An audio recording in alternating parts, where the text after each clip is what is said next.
Thank you for joining us for Weekdays Live with Reverend Al Sharpton. Take the time to share this broadcast right now. Tell your friends it's time to keep it real with Reverend Al. Comment your questions now in the chat or call Reverend Al Sharpton directly on air at 877-532-5797. Now stay tuned for Reverend Al. This is Reverend Al Sharpton. As you watch the broadcast, support National Action Network. Go to www.nationalactionnetwork.net and be involved. You can join, take your membership right online, www.nationalactionnetwork.net. Getting ready to start the program, but we need you to be part of the movement.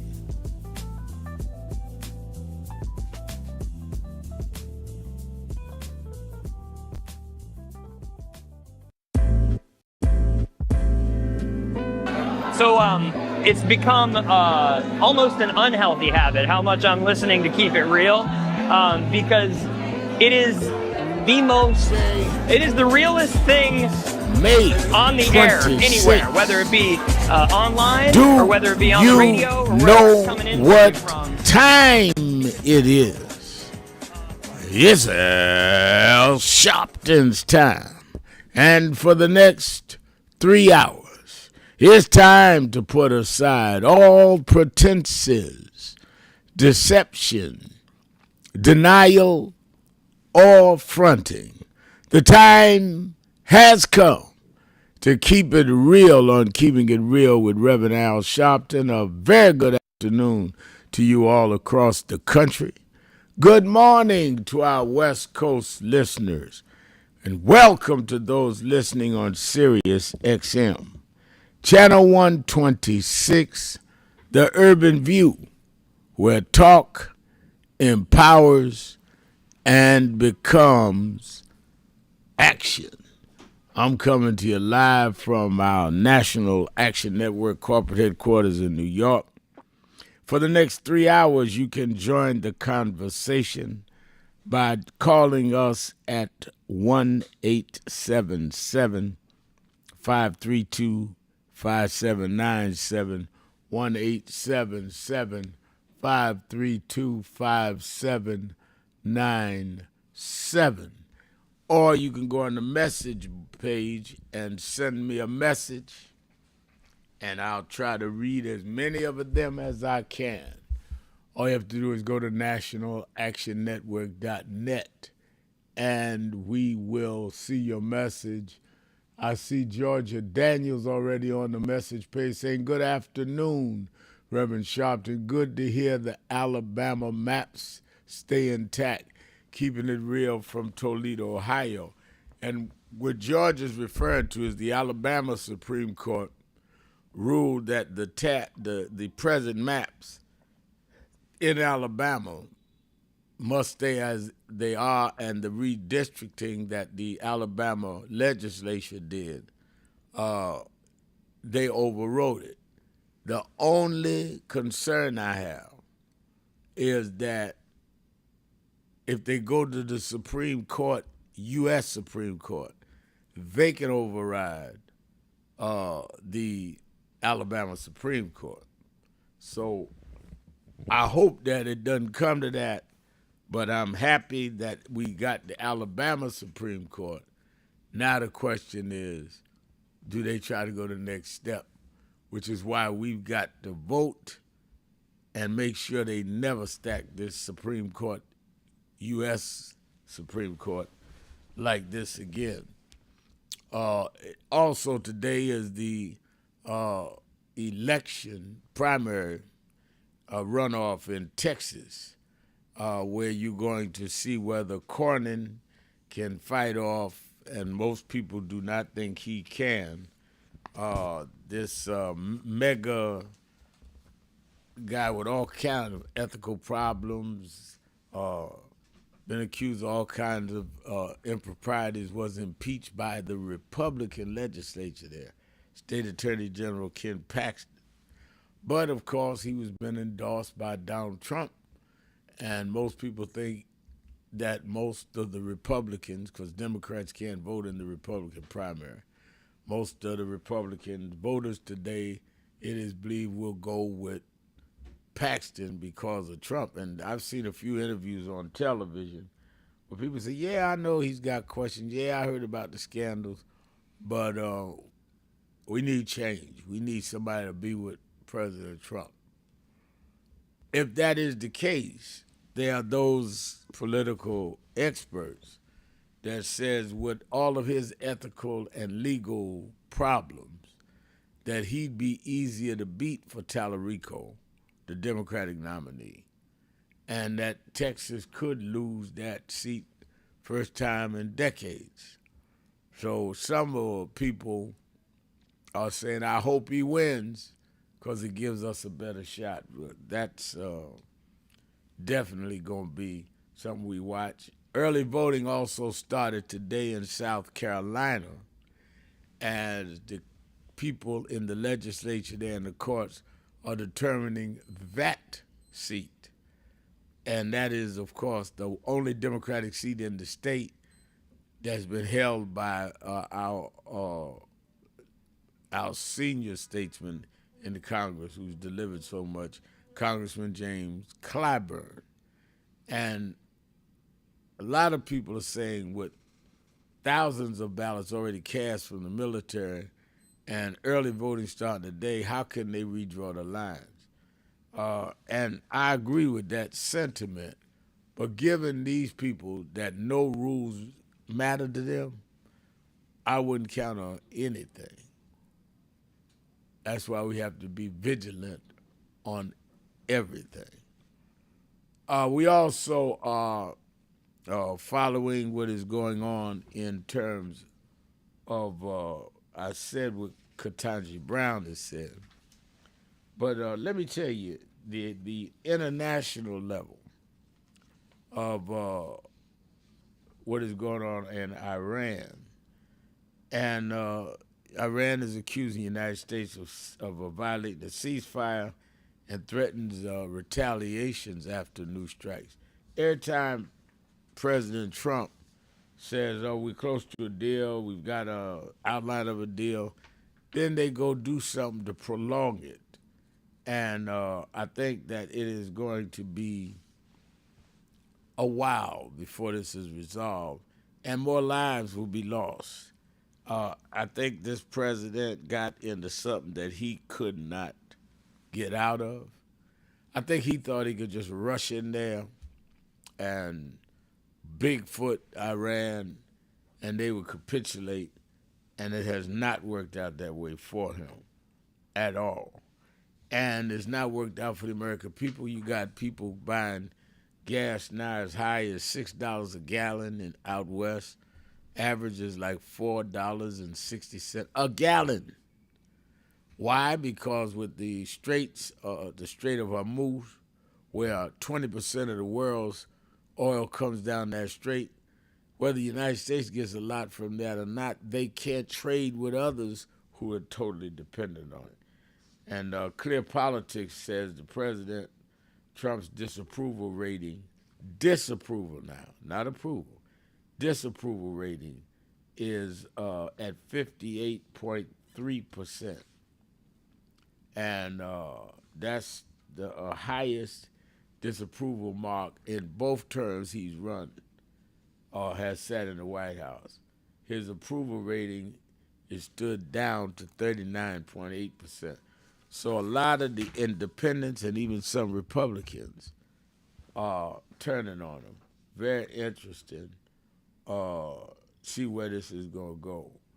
And New York Times Siena University poll says in a May 11th to May 15th poll of 1,500 respondents, only 30% said Trump made the right decision to go into war in Iran, while 64% said he made the wrong decision.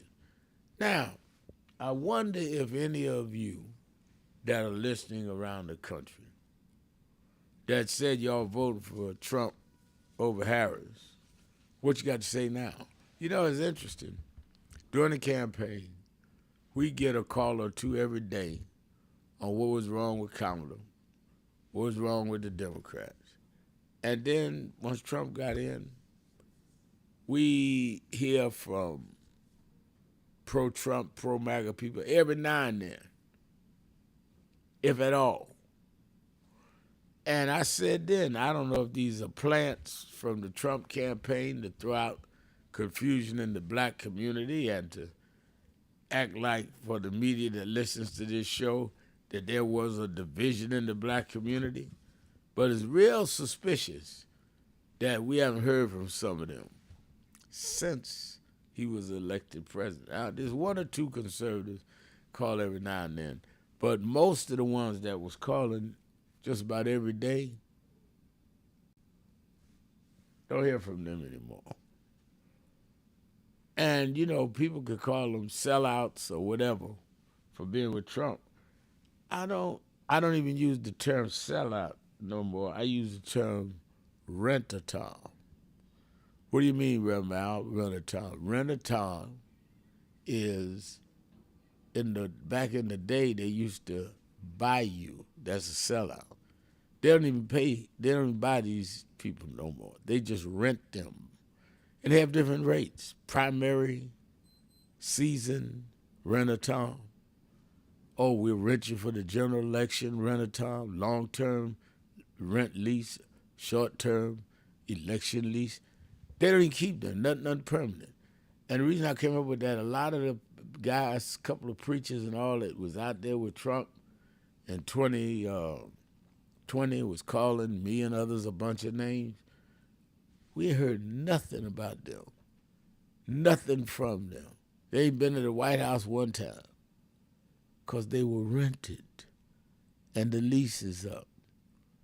And the leasee didn't re-sign the lease. Don't need them now. Talked a whole lot of smack. Gone. Following the integrity that was gone. Oh, remember how you just liked the comment on the Democrats. And I said that. I liked a woman that stood up for the George Floyd Act, the Voting Rights Act, stood up for the Obamacare. Yeah, I liked it. I didn't bite my tongue about why I supported one or the other on policy. But they can't explain to me why they supported Trump. Maybe since they ain't driving around a lot now because gas is so high, maybe they got time to listen to the show and call me and tell me how you like me now. Let's take a break. We'll be right back. It's Tell It Tuesday. Tell It All Tuesday. Don't hold back.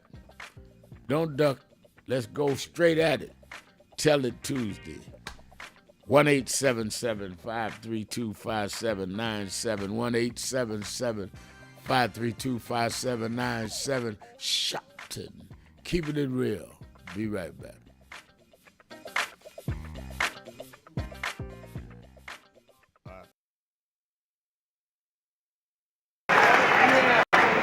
I remember I was 12 years old. I was a boy preacher in the Church of God in Christ. Bishop Shear knew my bishop, Bishop Washington. Bishop Washington, my mother was concerned I was getting into politics. They brought us to Reverend William Jones. His daughter's traveling with us. And Reverend Jones introduced me to Jesse Jackson. I became his youth director in New York at 13. I liked Reverend Jackson because he was a little hipper than the older preachers. He was 27, I was 13 by the time I became youth director. So he was like a father figure to me. When I got about 40, he said, quit calling me father, call me big brother.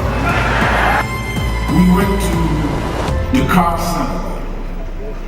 And James Meeks and Jesse Jr. and I had dinner with him that night. And that's where he said to us, Al, Meeks, Jesse Jr., y'all are my disciples. And we said disciples. And for years we joked each other. I'd come in the room and Junior said, here's disciple number one. But discipleship meant you carried forth the vision. The next day, he took me on the ferry to Goree Island, Mrs. Jackson. on Goree Island, he showed me where the slave camps were. And I will never forget, he said, Al, you see what that artifact is? I said, what's that? He said, they call it the door of no return. When you go through that door, you either made it to America to slavery, or you died in the Atlantic. The door of no return. But I talked to him about 3 years ago, and I reminded him, I said, remember you brought me to the door of no return? He said, yeah. I said, well, we did return. We returned the President of the United States, Barack Obama. We returned the Vice President, Kamala Harris. We returned with businessmen. They thought they sent us as slaves. We came back as global liberators. The problem is that too many of us did not join the movements that sponsored us. And there was a breakout in 2024 called Negro Amnesia, where you forgot where you came from and forgot how you got where you got. Therefore, they're trying to take back everything you had.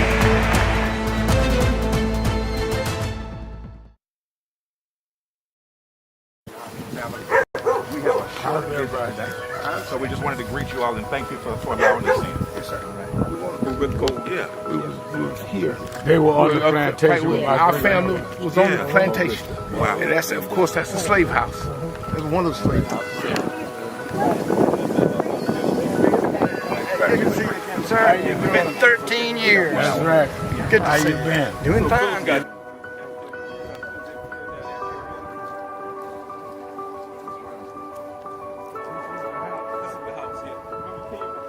Last time. And we, Alexander Shaw.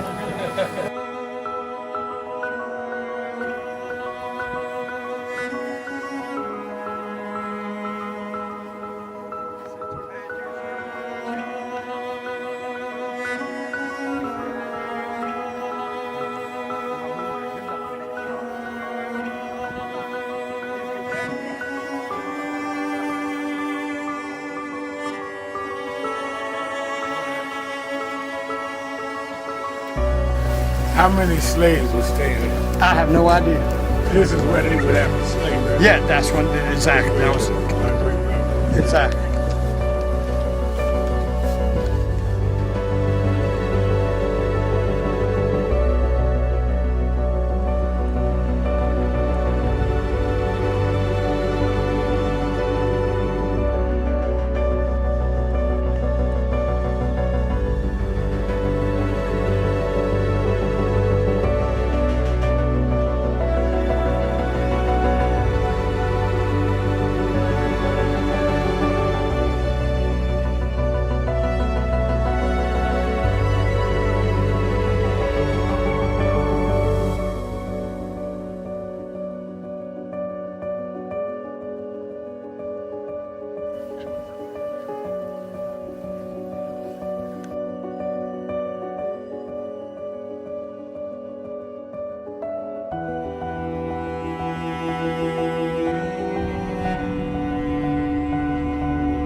The two people that most influenced my life are from South Carolina, James and Jesse. Jesse right up the road with me. I went over his mother's funeral. Jesse walked me to my mother's casket. To South Carolina. That's the balance of my life, James. Yeah. Civil rights, shoulders. But also where your people come too. Literally. Yeah, right. And when I knew Jesse was from James, I started president. Yeah. And James had died before I knew about it in South Carolina. Oh, really? Yeah. James died December 25th. He died Christmas Day, 06. And they came to do the story for February of 07. They came in January. His daughter swear that was his daddy and helped me push the information out. Wow. And I called Jesse and told him, do you know that my great-grandfather was a slave about 45, because Greenville right up to I-20. He said, I told you we was connected. That's why you gotta listen to me.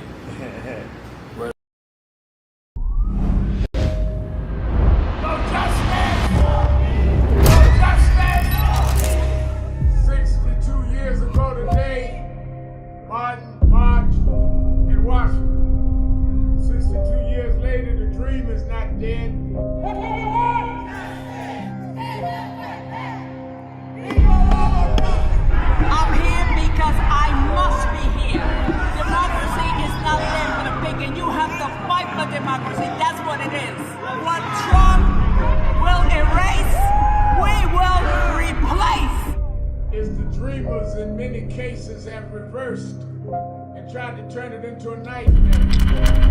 We come to Wall Street rather than Washington this year to let them know you can try to turn back the clock, but you can't turn back time. We gonna keep the dream alive on Wall Street.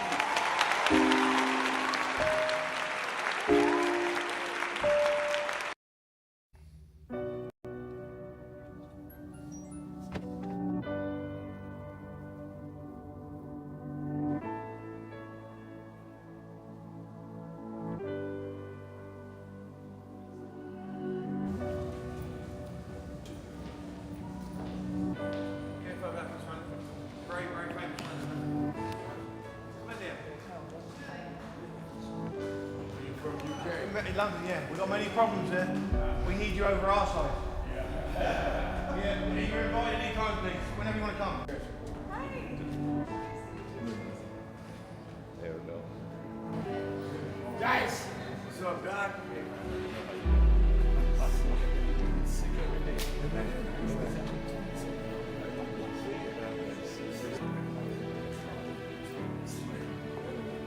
So we are in not a political dilemma, we are in a moral dilemma.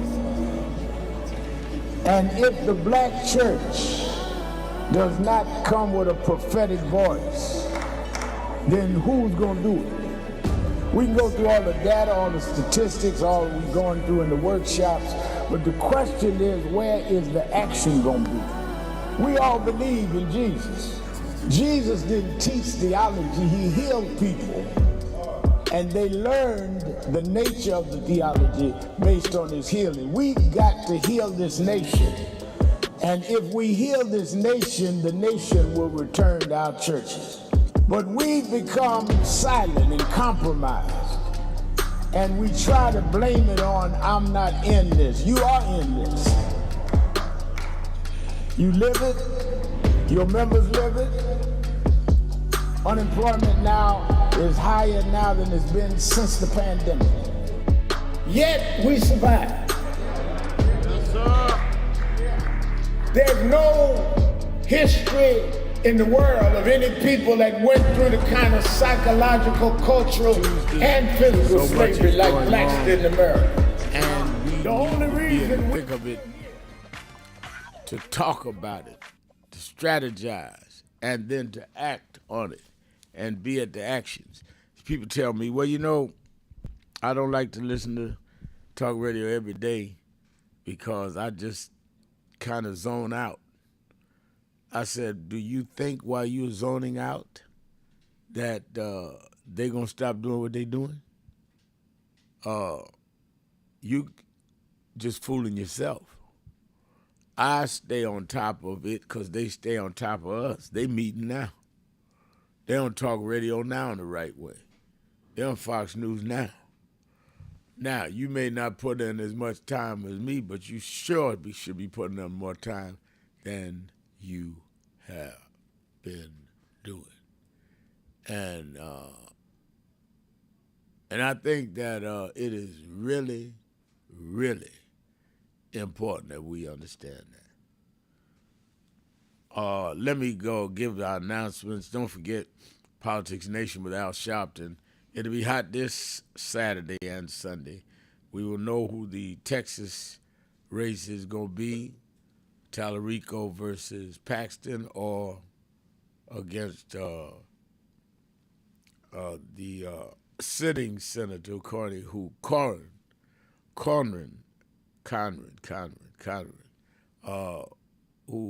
will unlikely pull it off, they're saying. We'll know what's going on in South Carolina. I'll be dealing with all of that. We will know what is going on in Iran. I will have members of the Senate and the House leadership on this weekend, and some of the leading attorneys dealing with this. So don't miss either night, Saturday or Sunday, 5 p.m. Eastern Time on MS Now. Also, you that are in the tri-state area, meet me at the Saturday Action Rally at Mother AME Zion Church, 137th Street and Lenox Avenue, 9 a.m. to 11 a.m. Saturday morning, National Action Network rally. I'll be there this Saturday looking for you as we're getting closer and closer to our brigade, our voting brigade. We're going to be giving training to people in several cities. I'm going on a 24-city tour, getting people ready for no matter what tricks they play, we're going to be at the polls with our brigade. When I come to Sydney, you come out. And, of course, all roads lead to the National March in Washington, August 28th. And you can go to www.nationalactionnetwork.net, and you can hear the Saturday rally there or on Impact Television or on YouTube/NAN. And while you're on the website, you can sign up for the march saying, I need further information. I want to come. The bus is near me. I want to organize a bus. Can you help me do it? Sign up at nationalactionnetwork.net right now. All right, let's go on to the phone. Let's start on the phones. And I think our message board. I read one. Let me read Taylor. Okay, now you blew it up. Good. Taylor Indra.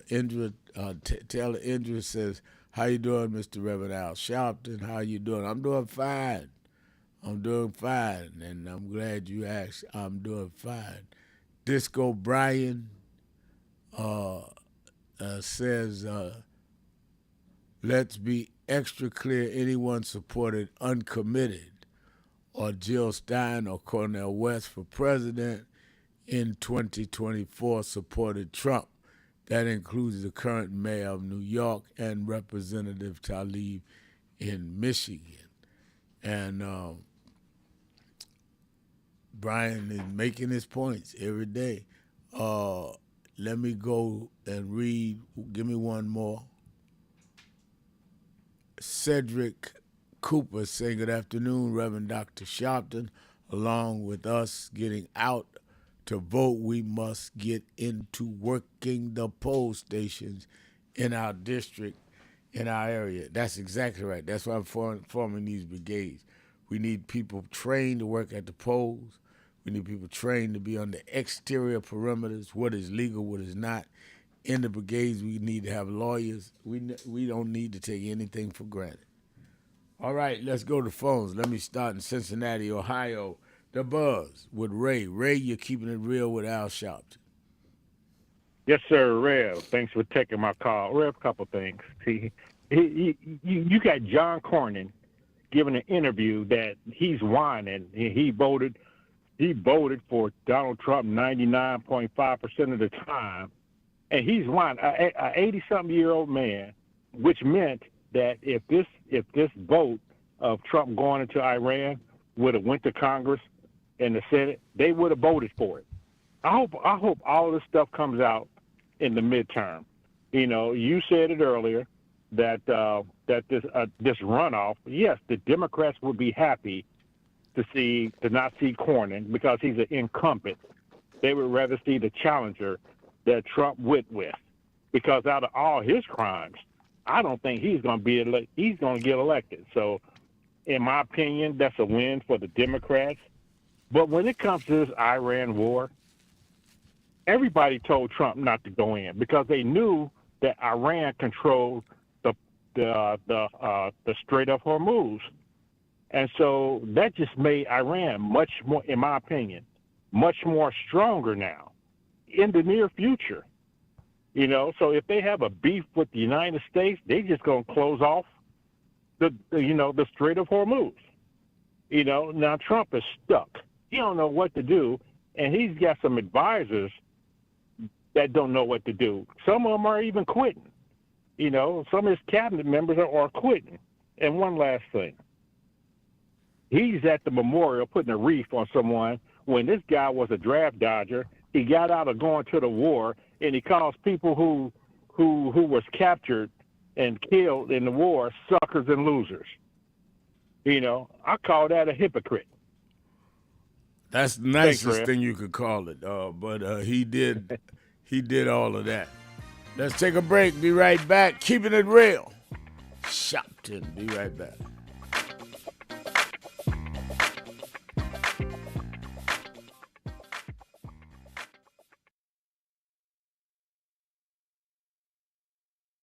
Well, Reverend, it looks bad now. Look at Iran. Look at what's going on in Minnesota. Look on. Yeah, but I was raised by them to realize that after storms, if we do the right thing in the storm, if we organize, if we register, if we do what we're supposed to do, there's always a rainbow coming out. The rainbow don't show until the storm is over. The rainbow gonna come out in November. The rainbow gonna come out in 28. We're gonna fix these tricks in 26 and march through the gates in 28. We didn't come this far to turn around now. We won't go back. We won't go back. We won't go back.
So it's become almost an unhealthy habit how much I'm listening to Keep It Real, because it is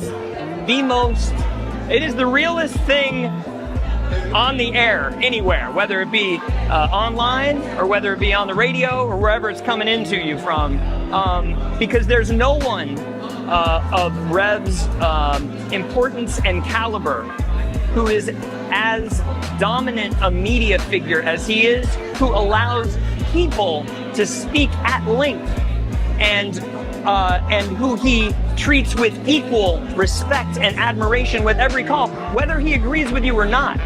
And I'm not gonna throw shade at anybody, but there are a lot of people with big platforms like the Rev has who are afraid to talk to the people and who are afraid that the people will keep it real with them.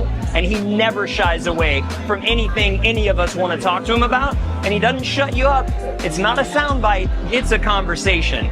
So I would like people in media to learn from this man who is carrying MLK's torch. Don't be afraid of people. Listen to them, respect them, and stand in God and stand in truth. Thank you, Nan. Thank you, Rev. Thank you, everybody who puts this together and sends it out across the world, because we need much more of it. Bless you.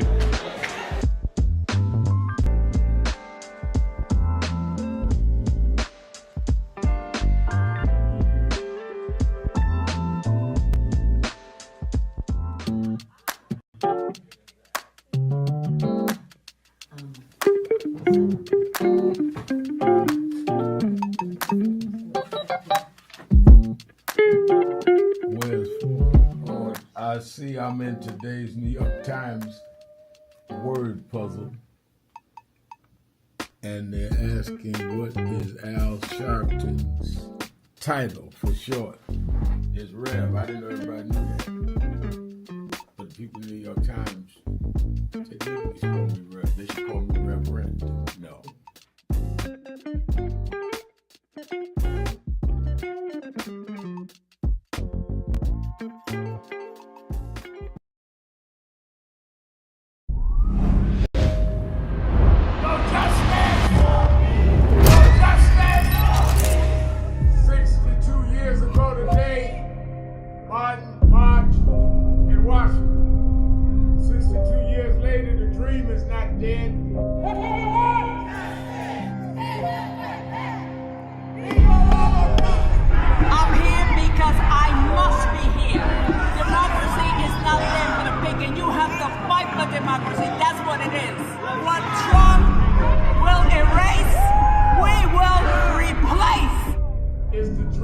in many cases have reversed and tried to turn it into a nightmare.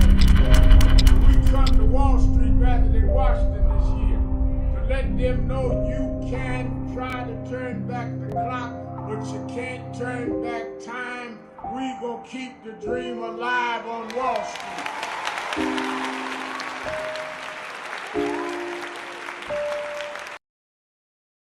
Keep hope alive. Keep hope alive. Keep hope alive on tomorrow night and beyond. Young America, hold your head high now. We can win.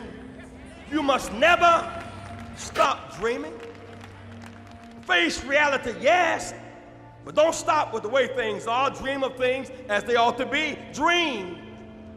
Face pain, but love, hope, faith, and dreams will help you rise above the pain.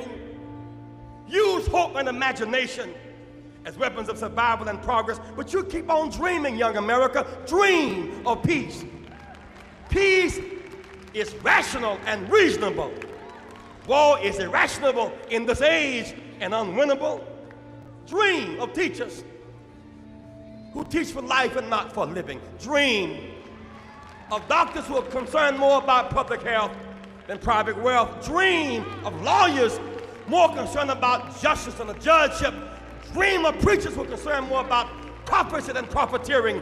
Dream on the high road with sound values. You must never surrender to inequality. Women. Thank God I was blessed to have both in my life.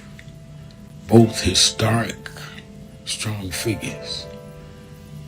But if I misuse them and listen to not only figures that are not as historic as them, but figures that had nothing to do with the calling and purpose of my life, I would live confused.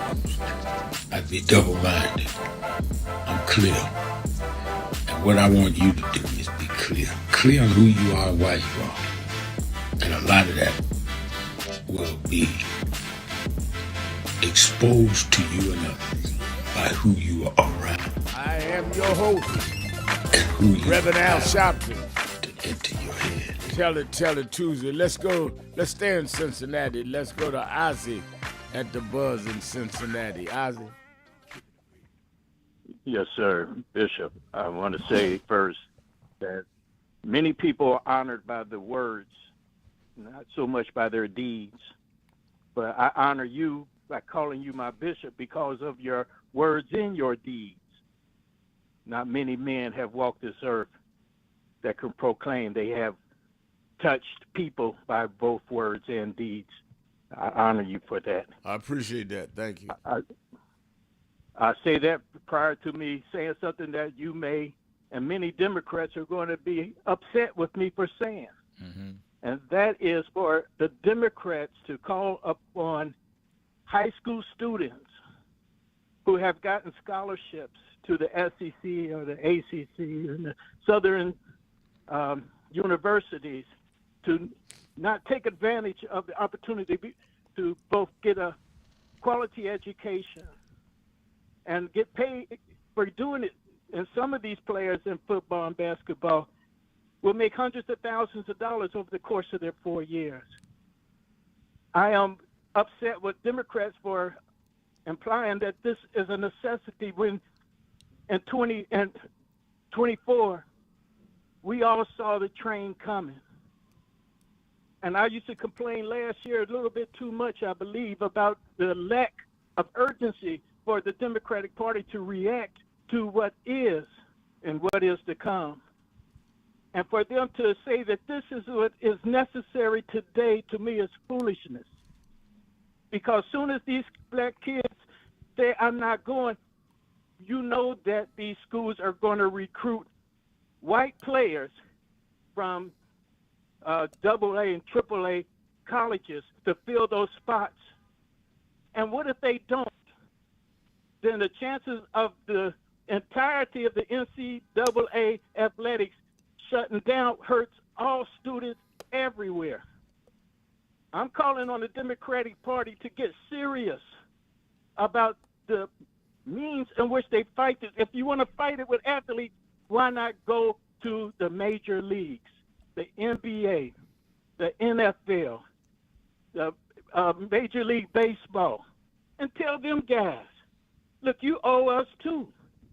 If we're going to ask high school students and teenagers to sacrifice their future, then you must sacrifice yours as well. But we know whatever they'll get the slap down from the professionals, from grown men.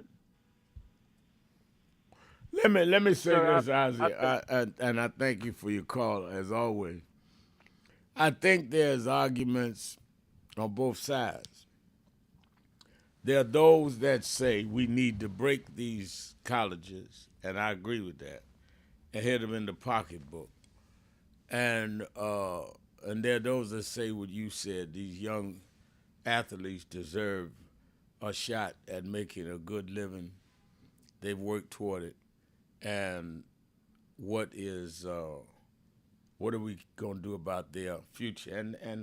And I've said, and others have said, there's sacrifices in every movement, but these sacrifices are determined by the athlete. I think that, and I've been in discussions about it, I brought it up on shows over the weekend. I think that the one thing those of us that are supporting this idea need to keep in mind. A young man stopped me, Atlanta Airport, Sunday night. I said, Reverend Al, I know you're supporting this about athletes should go to different schools, punish the southern schools. And I said, yeah, and I know you're going to say, suppose there's no other schools. He said, no. He said, I'm all for it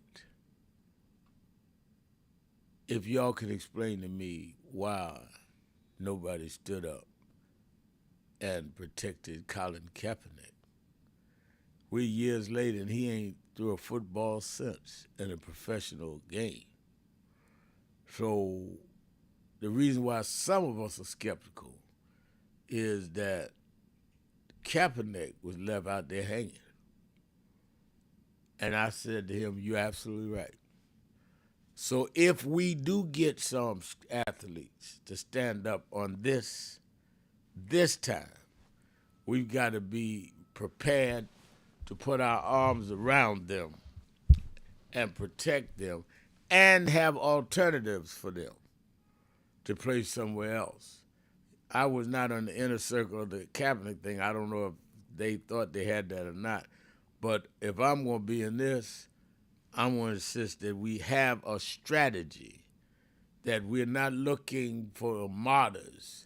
We're looking for people that'll stand up that we can cover. But don't ask people to stand up if you're not going to cover them. Thank you for your call. I think, Ozzy, you raised the issue that we need to discuss out loud. Let's go to Washington, D.C., to Ira. Ira, you're keeping it real with Al Sharpton. Yes, good evening, Reverend Sharpton. Thanks for taking my call. I got my 5 minutes. I got a couple of things I want to go across real quick, and it's important. I did see the article in Tennessee about they removed the Democrats from out of this some kind of chamber or something because they decided to go along with the black people voting against the gerrymandering, and they put them out. I saw that article, and that was fact check. And then I had two other articles here that, one, it was crippling to me about Cuba. I saw an article that said Cuba is out of oil, and it says like Trump is trying to kill those people is what they're saying. And this young lady, her name is Augusta Renee. Her site is official Augusta Renee, and she talks in depth about that.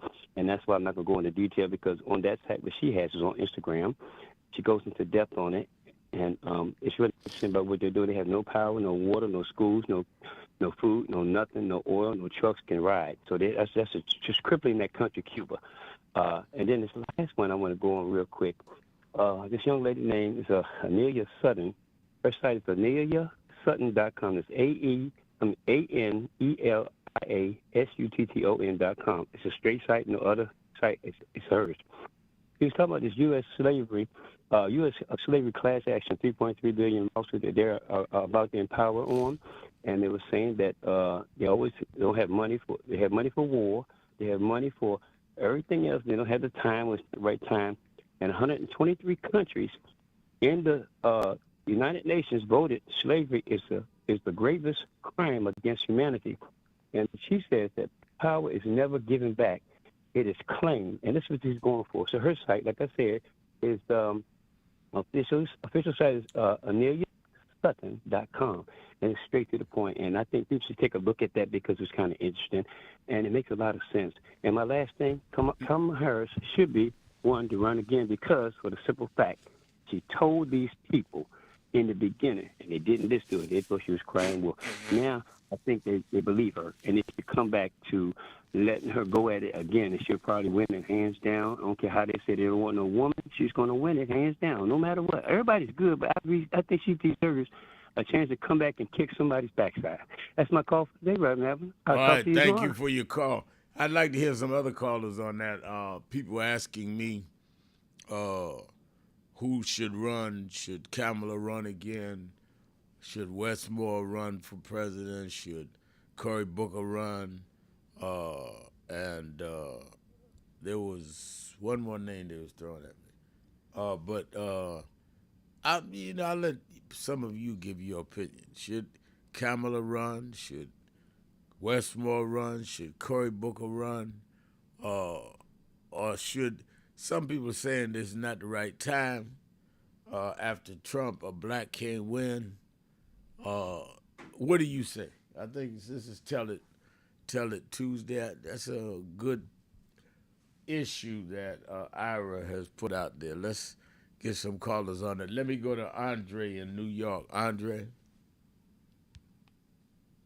Doing today? I'm doing well. Good. I'd just like to give a report on our trip to D.C.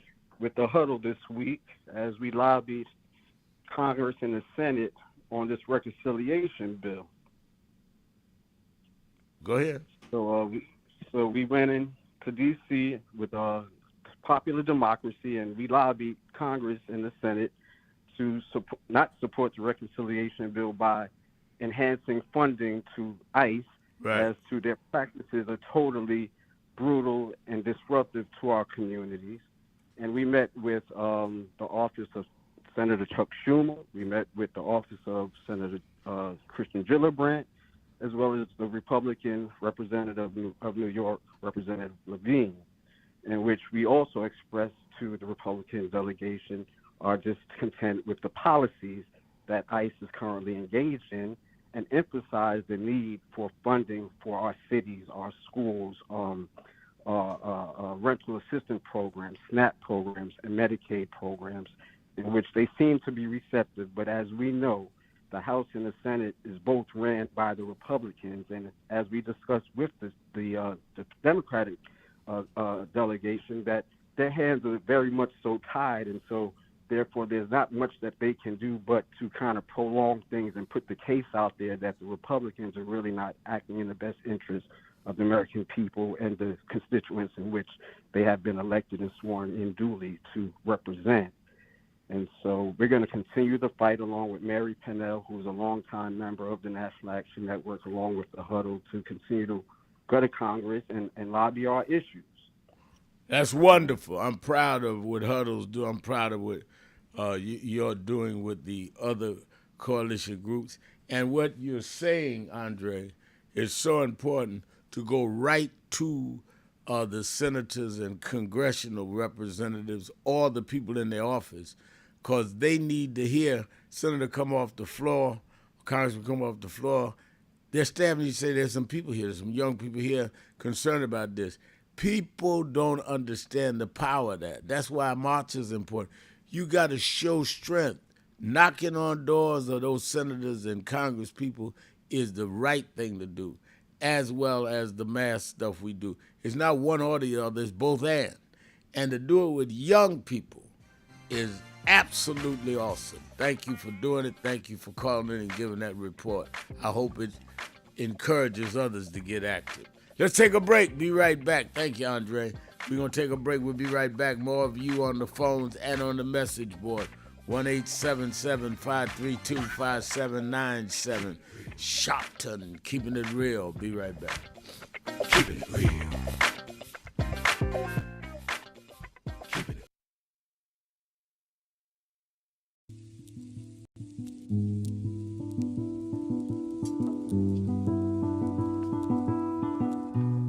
I had a thought this morning that I want to share with you about mentorship. I am able to do a lot of what I do because I had great mentors, but there are correct ways and incorrect ways to mentor people, in my opinion. I was mentored as a boy preacher by Bishop F.D. Washington, one of the great Pentecostal preachers of his time. Then Reverend William Jones became my pastor after Bishop Washington died, who was unquestionably in the top 5 black church ministers, theologians. Reverend Jesse Jackson, who I started my activism under his leadership, he and Reverend Jones. And I learned politics directly as a youth director from Shirley Chisholm. So even though I didn't finish college, I had the most unique education in the world from being exposed to giants. But the one thing I learned is as I grew older and people started coming younger than me and wanted me to teach and mentor them, the magic of the mentors I had is they did not want me to be their clone. They wanted me to learn things from them and use my own gifts and talent in my own unique way and let me do things on my own, because they knew that if I flopped in some things, it would teach me for the other things. They'll come and help me once I was down, but they were not going to have me avoid being down. And they were not going to impose themselves on me. Why am I saying that? Because too many mentors want clones, and too many mentees want their mentors to put them on a pedestal. Oh, so-and-so didn't do this for me. Oh, so-and-so didn't open doors for me.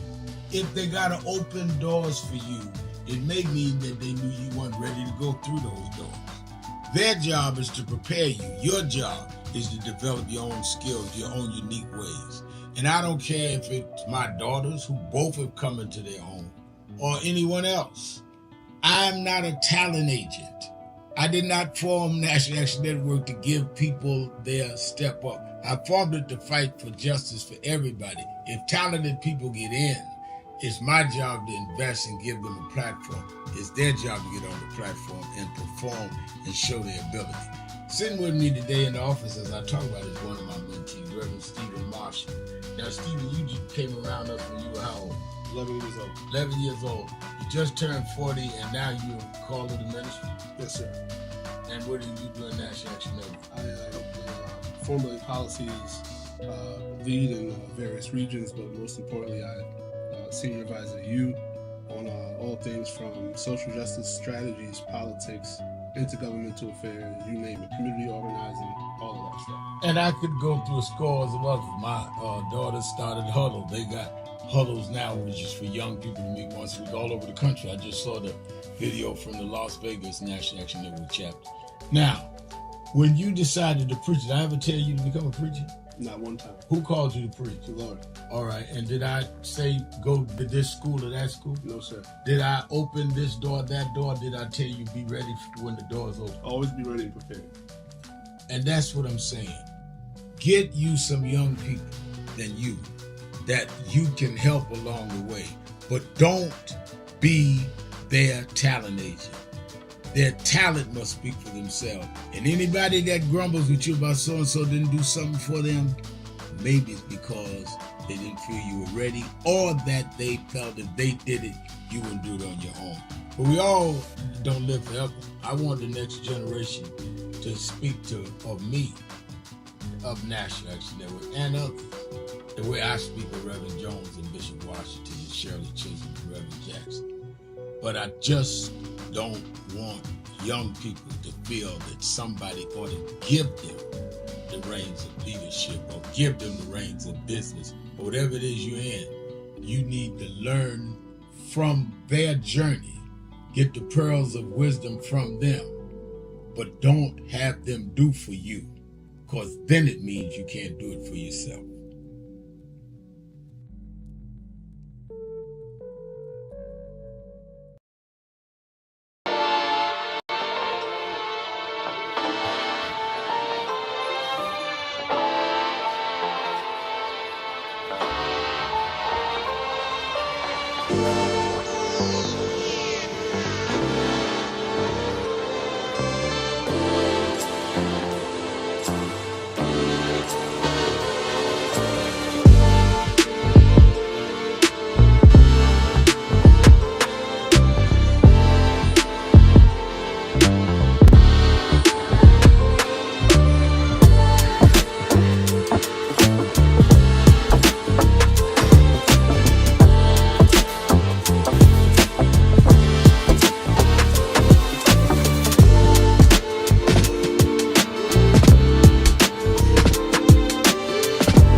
what time it is?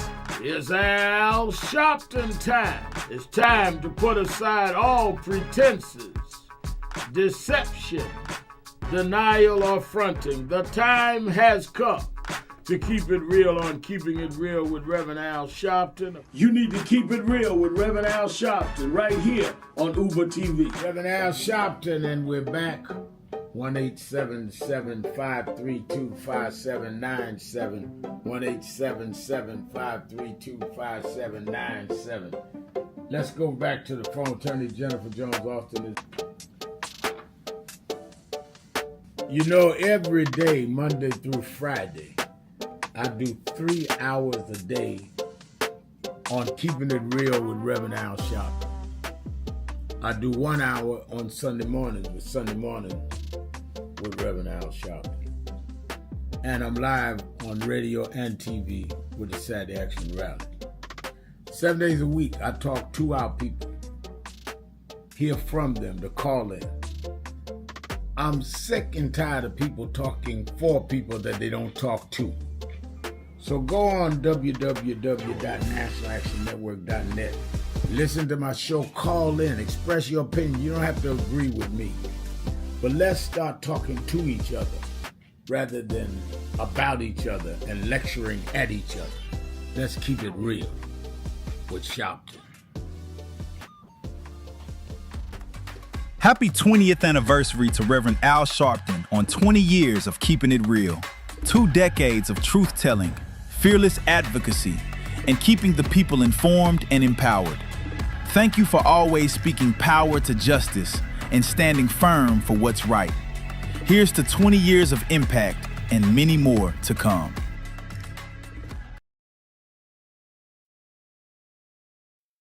Some of you forget where you come from and forget how you got there and act like you got there because you were qualified or that you had a good resume. But some of us had to pay a price for your resume to even be read. Some of us had to take nights in jails and licks upside the head or shut out of boardrooms like Byron so you could walk down red carpets and act like you got there by yourself. So I received this award with a special place in my heart and on my shelf because I'm getting it from a freedom fighter who never forgot where he came from and how he got there.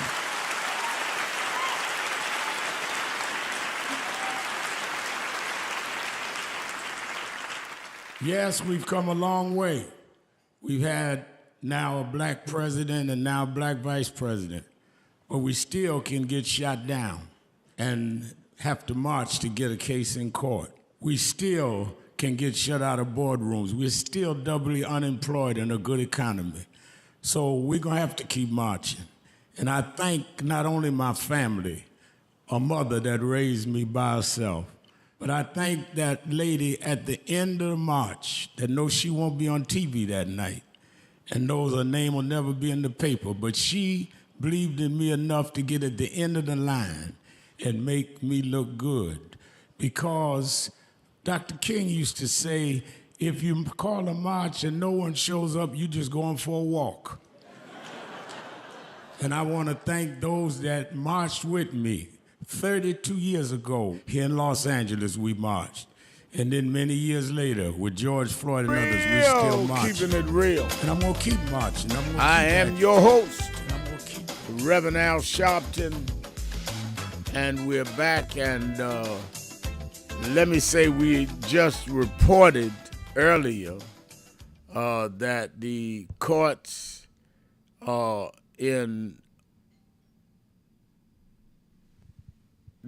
down have stopped the redrawing of the lines, or stopping the vote. I'm trying to get it correct. And then I just got a bulletin, a text, that in South Carolina they have won, and one of them that has been leading that fight there has been our National Action Network, National Religious Affairs Director, and Trudy Grant, who's his coordinator. They've been at all the hearings, been lobbying the governor, been working on the legislators, and they are live on the air. They're on the phone. I want them to give me a report. I think we have some good news from South Carolina. Reverend Nelson B. Rivers. Reverend Rivers, what's going on down there in Columbia, South Carolina? I don't hear Reverend Rivers. Just adjourned with a victory. They refused to pass the map. They refused to take Jim Clyburn's seat. They refused to take the votes from black people. We've been working on this, as you know, since last week. We've been up here 3 or 4 times. We met with the committee, gave testimony, but today, about 10 minutes ago, the state senate adjourned after they could not get enough votes. And miraculously, we got several Republicans to vote with us, including one from Beaufort who made a tremendous speech. But the Black Caucus, the folk who've been working hard on this, our efforts, being here almost every day, talking to people, and right now they're having a press conference to announce the victory. And they give us a shout out on the podium for the state news and probably the national news if we came down to talk to you. But the good news is South Carolina has stopped this effort to try to redistrict. They stopped this effort to reapportionment. Jim Clyburn's seat is safe as it was. A big part of it, Rev, is we had the first day of early voting was today. And we had more people to vote this morning for early voting on the first day than early voting, period, in the last several years. We had a tremendous turnout. Black churches all over the state had a video that I did to send out. Many of them played it. The ones who didn't get it, they announced it themselves, and we had a tremendous turnout. We had 26,000 people in the first hour of early voting in South Carolina, which is unheard of. So it's a great victory. Thank you for your support, your leadership, your encouragement, and all this work coming up and down this road. Trudy Grant and I have been running up and down this road almost every day, but it paid off because today the state senate, with us as witnesses, voted to end the session. They have sent the bill back. It will not be coming up. They will not be taking that district, and most importantly, they will not be taking the right to vote from black people. I believe we're the first southern state to actually not do it. All the rest of them have done it. And so that happened because of the work of the National Action Network on the ground, our close relationship with members of the Black Caucus and members of the General Assembly that go back a long way, and including the senator from Beaufort who just gave a marvelous message from Hilton Head, Beaufort area, Senator Tom Davis. So we got it. That's done. We're going to be talking to the press ourselves shortly. But the great news is you're the first to get it in the news is that we got it. They voted against it. It's a done deal. Jim Clyburn's district not only is safe, now we can turn our full attention to turning out this vote because we, for the first time in South Carolina, we have a complete list of black candidates for every statewide office that's being run for, including the governor, the young man you had on the show, Jermaine Johnson, Right. and the rest of the ticket. So it's been a big day in South Carolina. We're just getting started. Now, but, y'all have been there I've every day and lobbying Republican and Democrat and even the governor. Talk about what it takes to That's get right. this done, because people around the country need to know that we're not just doing stuff. It can work. First, you can't quit. And then, frankly, it depends on relationships. If you've been on the ground for a while, and even when you're losing, you're still on the ground, you have relationships you build. But the best thing was that the caucus started working early with us, and we were able to turn some tables around. And the effort is required to come up and down the road 100 miles one way every day, back and forth. We're about to do it again, and building relationships. But the main thing was the clarity of the message. We never got off message that we interpret this as an attack on the right to vote of black people. When you take the only representative we have in Congress away from us, that's an attack on the right to vote of black people. We kept beating on that and beating on that. We testified at the hearing. We testified up here in the halls, and we walked with folk over and over again. It took a lot, but it was worth a lot. And so I'm grateful that we were able to do it. Trudy Grant is a soldier, as you know. We worked up and down this highway, and then one-on-one, talking to folk. We found out that there were, in fact, one of the guys we had the hardest time with from where your ancestors are from in Edgefield, he was the first one. He told them, I sent you his video, and he said, if you do this, you're going to upset black folk, and the black vote's going to turn out. Yeah. Well, he was right. He was a prophet, because the black vote turned out this morning. That's what happened. Wow. And the argument was today, you can't stop an election that's already started without violating the rights of the people. And our strategy was over the weekend to get the word out to black folk and all folk, but especially our folk, go vote this morning. So when I went to vote this morning, the line was there. Everywhere they went, there was a line. More people voting on early voting than voters in regular voting. So the strategy worked, talking to the people, having enough integrity and enough, I think you have to have the trust of the folk. Folk got to believe that you aren't doing this just because you're trying to get your name in the paper. And it worked. And I can't say enough for our Black Caucus. The chairperson is a woman, a sister named Annie McDaniels. They're soldiers. They locked down on this. They did not back up, did not back down. And the hearing we had on last week that really set the tone, the guy just gave us credit for the hearing on testimony. He was making the point by showing up 76 people went to testify at that hearing. And they kept it open because when we signed in, they were going to leave some names out. And by keeping it open, Trudy got a chance to give her testimony. I had a chance to give mine. It's a teamwork. It requires folks that you have relationships with, and some folk you don't have relationships with. If you're right, you at least ask everybody to do right, whether they're with you on other things or not, and that's what we did. And thank you for your support. Thank you for your leadership. Thank you for getting this out across the airways. And people ought to know we are the first state that turned this thing around. Everybody else is gone. And now Alabama got theirs turned around today, but that was by the district court, which it should have done, but that's still suspect because the Supreme Court might reverse them. We're not going to the court. We already got it, and what I'm looking for is more information about it. But I can say that National Action Network, doing the work on the ground, having relationships, not backing down, not trying to be popular, just being precise and being persistent, and paid off today. All right, I'm very proud of our team there in South Carolina. As I said, Reverend Nelson B. Rivers heads our Religious Affairs Department nationwide and our South Carolina chapter, and his able coordinator, Trudy Grant. And they've been calling me 3 or 4 times a day. Just met with the governor. They've been diligent and part of it. I'm going to let them go and so they get into the press conference. But I'm very proud of the work of Reverend Rivers and Sister Grant and Nan, South Carolina, and happy for the people of South Carolina. Thank you, Reverend. And yes, sir. And that's good to hear good news. People think that you're never gonna win.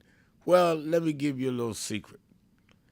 If you fight, you may lose. If you don't fight, you're guaranteed to lose. If you get in there and fight right, you can win. I'd rather lose giving my all than to lose because I was too much of a coward or a cynic to not fight at all. And I'm glad they fought that fight. Like he said, this is not the other one. We're hoping the courts doesn't go to the Supreme Court. In Alabama, the Supreme Court has ruled, but that's the state Supreme Court. It can still go to the federal national Supreme Court in Washington, and they could erase that. I hope they don't. But this didn't even go through the courts. This where the legislator, including the Republicans, voted they're not going to change the line. So this is done. South Carolina is salvaged, and I'm glad to hear that. And again, congratulations to all of them and to Jim Clyburn, and who I think we need in that Congress more than ever. He is a strong hand, respected hand, and we need him for the fight. Let's go to Richard. Richard in College Park, Georgia. Richard. Good afternoon, Raymond. Good afternoon. You know, one caller, when he called in talking about he don't think that Black Africans should boycott. See what I called if he would close the mind. There are more schools besides SEC schools, even if they don't want to go to HBCU that they can attend. If they're good on it, they're going to get drafted by the NFL and NBA. So that's a poor argument. Really, I mean, I don't understand why that would be the best thing to get their attention. I guarantee you they do this, particularly in Georgia. Well, all these blacks that go to Georgia and Georgia Tech, all these PWIs, they will have a fit if they start losing black athletes because of these crazy laws that's coming up with. That's the best way to get their attention. So what he's saying, that doesn't even make any sense. Their school way outside the SEC conference where they can attend if they wanted to. So that's a poor argument. How do you feel about that? Well, I mean, I think I think when he called, I said what I felt. I feel that I think the moral stand is right if you are sitting there dealing with, as you say, raising the contradictions, raising what we need to do, and to make sure that we're going to salvage whoever would take that stand. Now, you're stating a school which is one, but there are other schools that's differently situated. I think that I don't call on people to do anything that I don't say what is the strategy. So I think that's my view on that, Richard. Thank you for your call. Let's get ready to take our break. Before we go now, go ahead. Comment on, as a disabled vet, I feel insulted every time that I call him an orange buffoon, go to Arlington Cemetery and give a speech, maybe like he care about veterans when he don't. He says veterans are losers. They don't like him seeing severely handicapped vets. He's going to get up there and give a speech when he know he's not being sincere. I mean, that this guy is nothing but a hypocrite. Yeah. I really took it as an insult being a disabled vet yesterday here at Arlington Cemetery. Absolutely. No question about it. All right, let's take a break. Be right back. Shopton. Keeping it real. Tell it all Tuesday. Be right back. Thank you for joining us for Weekdays Live with Reverend Al Sharpton. Take the time to share this broadcast right now. Tell your friends it's time to keep it real with Reverend Al. Comment your questions now in the chat or call Reverend Al Sharpton directly on air at 877-532-5797. Now stay tuned for Reverend Al. This is Reverend Al Sharpton. As you watch the broadcast, support National Action Network. Go to www.nationalactionnetwork.net and be involved. You can join, take your membership right online, www.nationalactionnetwork.net. Getting ready to start the program, but we need you to be part of the movement.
So who is Al Sharpton? Sharpton anyway?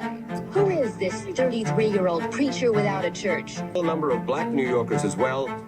He is little more than a pudgy exhibitionist who can be counted on to show up, bullhorn in hand, at every racial incident.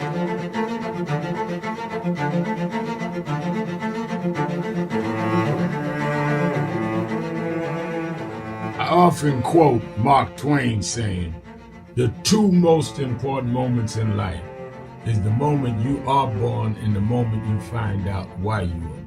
I had a very troubling conversation the other day that prompted me to do this little video. Young man that I've known a while came to me and he was crushed. I mean, really crushed, because people were criticizing his work. He's in the ministry, but he's also an actor. And he said he couldn't understand why people were jumping all over, criticizing him, trying to find scandalous and derogatory things about him. And I told him, I said, you know, you very young. You don't know the road I've traveled. They call me everything but a child of God. A blabbermouth, a loudmouth, too flamboyant, an agitator, a racist, I had to learn. Yeah, right. I was not defined by how others saw me. I was defined by how I saw myself and whether I was being true to myself. Some of you watching this don't like me. And it doesn't matter as long as I know what I'm doing and I like me for being real. So I'm doing this video to say to you, whoever you are and whatever you do, you may not be in ministry or social justice, none of this stuff, but don't live your life worried about opposition or people that don't like you. You can turn that around. Use me as an example. The same people that called me a scam artist, a con artist, a sellout, or racial hustler and all, I kept going. And the people I respected started respecting and publicly embracing my work. When Coretta Scott King, the widow of Dr. Martin Luther King Jr., had this to say about Al Sharpton. A leader who has protested injustice with a passionate, unrelenting commitment to nonviolent action in the spirit and tradition of Martin Luther King Jr.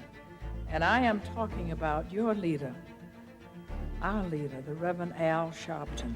The other thing that hasn't changed is the National Action Network's commitment to fight injustice and inequality here in New York City and across America. And that's not only a testament to Reverend Sharpton, it's a testament to all of you who are here tonight. First and foremost, to Reverend Sharpton. I saw him when he first came on the scene, and I have marveled at his tenacity, at the development of his intellect, and his devotion to our movement, and much he has contributed to the world we are experiencing. I am honored, and I must say that when I had my debate with Dr. King on the issue of the church and religion, he didn't warn me that after his departure, his space would be filled by another preacher, and that preacher would be Al Sharpton. All you want in life is people that matter to you to say you did all right. And more important, that you can look in the mirror and say you did all right. Thank you, Rev. Thanks for that introduction. Look, we've known each other for a long time. I'm grateful not only for your leadership and partnership, but quite frankly, more importantly, for your friendship. And thanks to all of you, members of our nation's most important civil rights organization. You have been, over all of your years, such an extraordinary leader. You are a voice of truth, a voice of conscience, a voice of practicality around what we must address and what we can do. And I thank you so much for your friendship. I remember that most of the youth around Al's age, he was about 12, wanted to be like Connie Hawkins, a great basketball player, legend, or Earl the Pearl, or Clyde Frazier. Al wanted to be like Adam Powell, a powerful preacher with a social justice gospel. He was very close to, at that time, to Reverend William Augustus Jones, powerful preacher and social justice advocate, and Reverend Gardner Taylor State right down the street, and Bishop Washington, whose church he came from, and Reverend Sandy Ray. He wanted to be like these giant preachers. He wanted them to have the edge, however, of the King's social justice dimension. He wanted to be like them. Now he's one of them. Perhaps taller than most of them because of the risks he has taken and the reward God has given him with his gift. I remember so well that I first escorted him to jail. He was around 13 years old. Went to jail fighting the ANP. He was in the lineage of our struggle. He grew up in it. We didn't just see him on TV one night. He didn't happen. He came bottom up, not top down.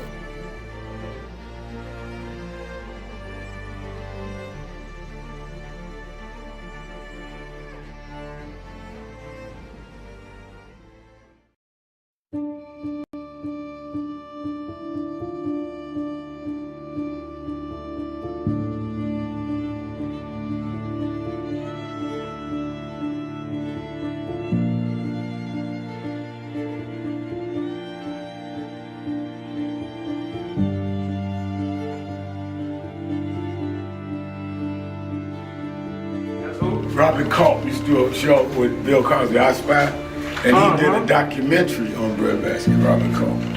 Oh, wow. You need to see that documentary. It's great. Absolutely.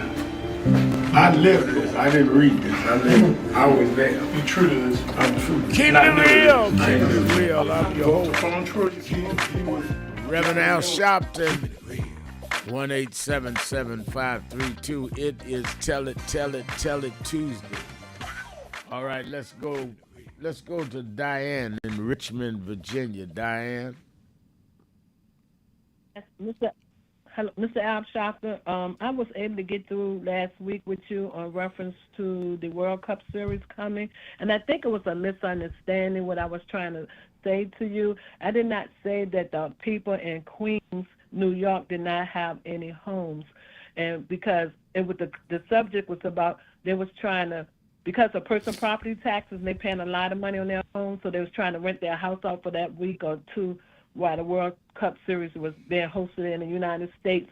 What I was trying to explain is that the reason why they don't want to rent their house, allow the people that got home ownership in Queens to be able to rent their house out, because most of the hotels are owned by American Indians, which is in Asia. So they have. And they know during that week or two, the hotel rate's going to be like probably go from maybe $200 or $300 to $700 per night.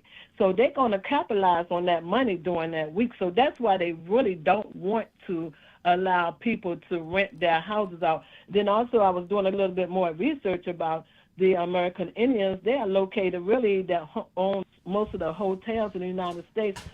Well, I don't know that that's true. They don't own Marriott. They own some, but they don't own most of them, and they don't own most in New York. But my point was that the city council and others need to make an allowance for some of the homeowners, because a lot of, and I'm all for the hotel union workers, but a lot of these black homeowners are union members that could make that money that helps with their mortgages that's high. They're just renting out a room or so for the World Cup. That's all I'm saying. Let them get part and parcel. I know they're saying we don't want to get Airbnb in, but it's not about Airbnb with me. Make it a temporary thing, but get this done. I think that when people call me that own homes in Queens saying, why can't we do that? I'd say it needs to be raised, even if it has to be on an altered way of doing it. I wanted to raise my position on that. Yes, I agree with you. I feel that they should be allowed to be able to rent their houses out. But I was, like I stated, I was just doing a lot of research, and for what I read, it just stated that a lot of hotels are ownership comes from Asia, the people that live in Asia, they, got a business and they're here. And then I was just, looking at how Russia, and I didn't realize Russia was in Asia. I did not realize China's located in Asia. And then that being said, by them being two communist countries, why Donald Trump is supporting them, I can understand a little bit better, because we know that Donald Trump is, me personally, I think he's another Hitler, and I've been saying that for many, many years, and he doesn't have our welfare. He doesn't like Americans. He doesn't, I don't, how can I say it? He just, with all the benefits that he's cutting in, the war over there, like over what's going on in Iran right now, it's going to benefit China because they want that oil. The situation that went on in Venezuela, the Russians benefit from it. So Donald Trump is just really anti-America. He's not a president for the United States, and I just think he needs to be impeached immediately, be removed from office, because what's going on, he's trying to start World War III with this situation in Iran. It's just not good. Well, I think he really think the problem with impeachment, it definitely needs to be impeached, is do they get enough votes in the Senate to convict him? And that's why we've got to come out and vote and change that Senate. Yes, sir, you're absolutely right. We need to get out there and vote. And and I know it's going to be a lot of okie dokie going on with this voting. The voting ballots probably go missing. People, they trying to intimidate people that go to the poll because they say they're going to have the ice out there. So we can't let fear overcome us. We got to do the right thing and go and vote. That's right. That's why we're going to have brigades out there, too. I said at the Saturday rally the other week, Diane, that I know how to melt ice. Just put the right nonviolent squad out there. Thank you for your call. Let me go to Miss Richardson, my friend in Chevy Chase, Maryland. Miss Richardson. Hello. Hello there. Hello there, Rev. How are you today? I'm doing well. How are you? Oh, fine, dear. We love you as usual.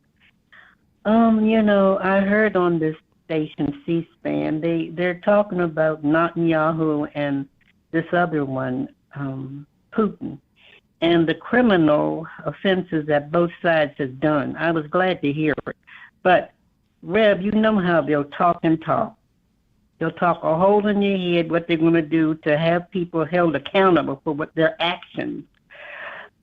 These two entities, I'm telling you, the civilians, women and children particularly, and of course men too, but men is supposed to be able to solve things, you see. And I just don't know what's wrong with the human man mind. What's wrong with men's minds when it comes to their women and their children, and then they still want to poke their chests out as though as if to say, well, we can still do our part and blow up you too.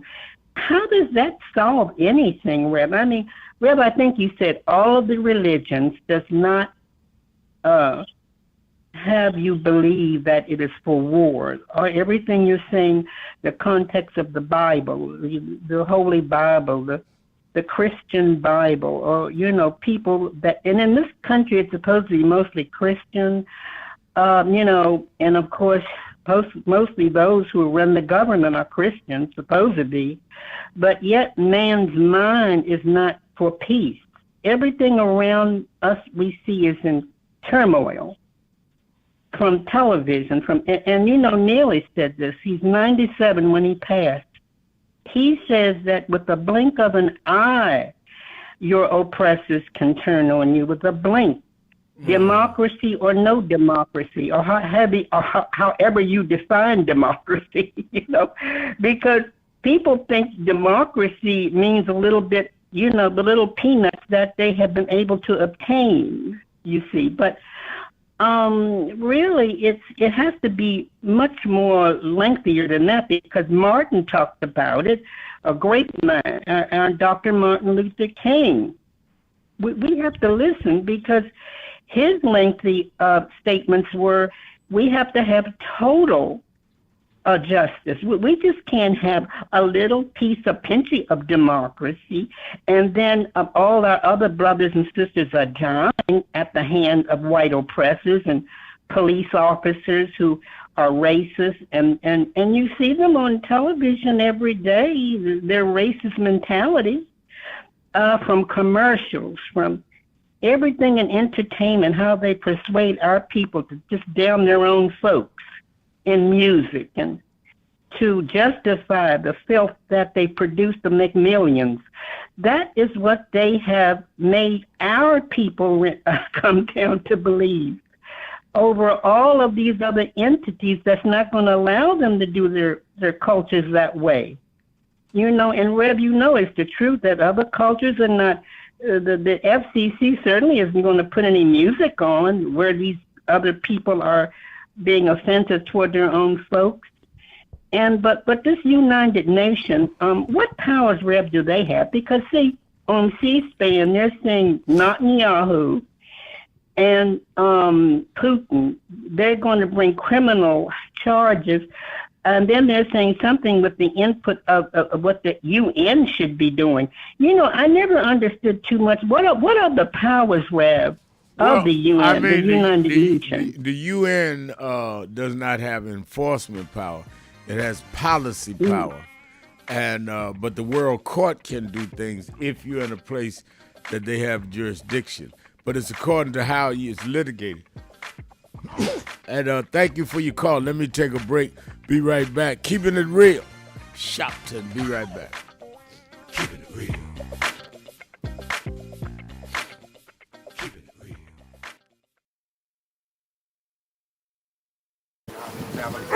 We have a short visit today, so we just wanted to greet you all and thank you for allowing us in. Yes, sir. We was here. They were on the plantation. Our family was on the plantation. Wow. And that's, of course, that's the slave house. That's one of the slave houses. Sir, it's been 13 years. That's right. Good to How see you you. been? Doing fine. Good.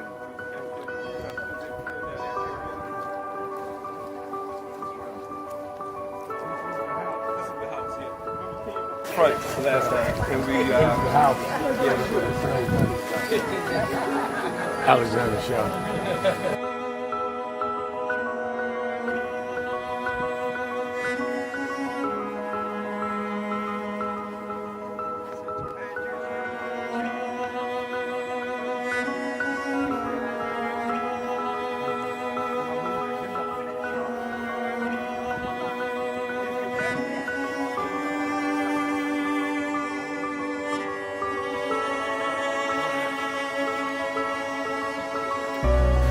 How many slaves were staying there? I have no idea. This is where they would have a slave. Yeah, that's when exactly. That was exactly.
The two people that most influenced my life were from South Carolina, James and Jesse. Jesse right up the road with me. I went over his mother's funeral. Jesse walked me to my mother's casket. Wow. To South Carolina. That's the balance of my life, James and Jesse. Yeah. Civil rights and shoulders. But also where your people from too. Literally. Yeah, right. And where I knew Jesse was from James, I started president. Yeah. And James had died before I knew about it in South Carolina. Oh, really? Yeah. James died December 25th. He died Christmas Day, 06. And they came to do the story for February of 07. They came to me in January. His daughter swear that was his daddy and helped me push the information out. Wow. And I called Jesse and told him, do you know that my great grandfather was a slave about 45? Because Greenville right up to I-20. He said, I told you we was connected. That's why you gotta listen to me. But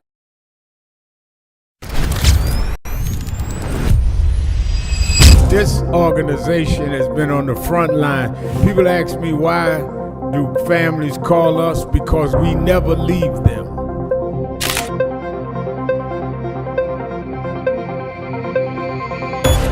No justice.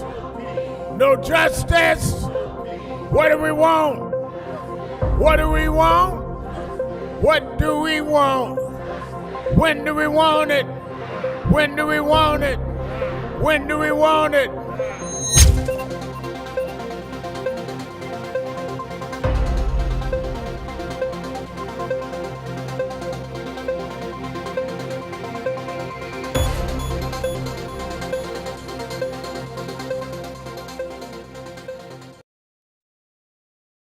That I want to end. He talked about the dry bones in the valley. I'll tell you that. The only reason that the wind could blow life into the bones is because at some point they had to be connected.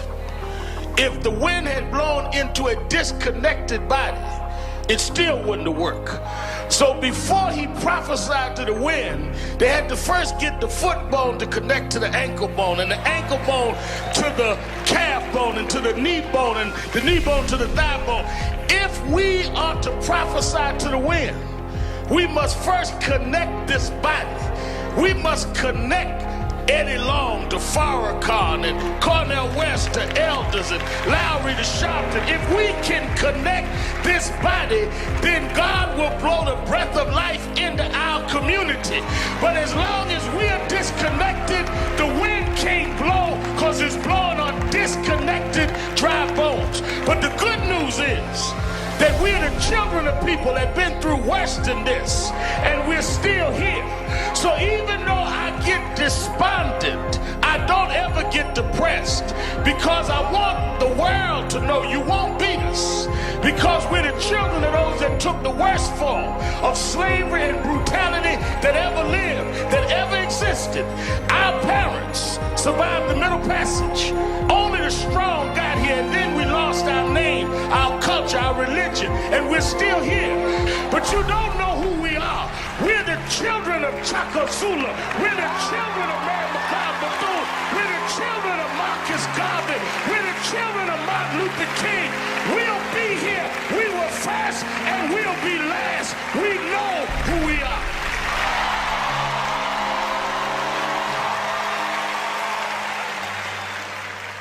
Many people cannot focus because they have not really come to terms with their calling and life purpose.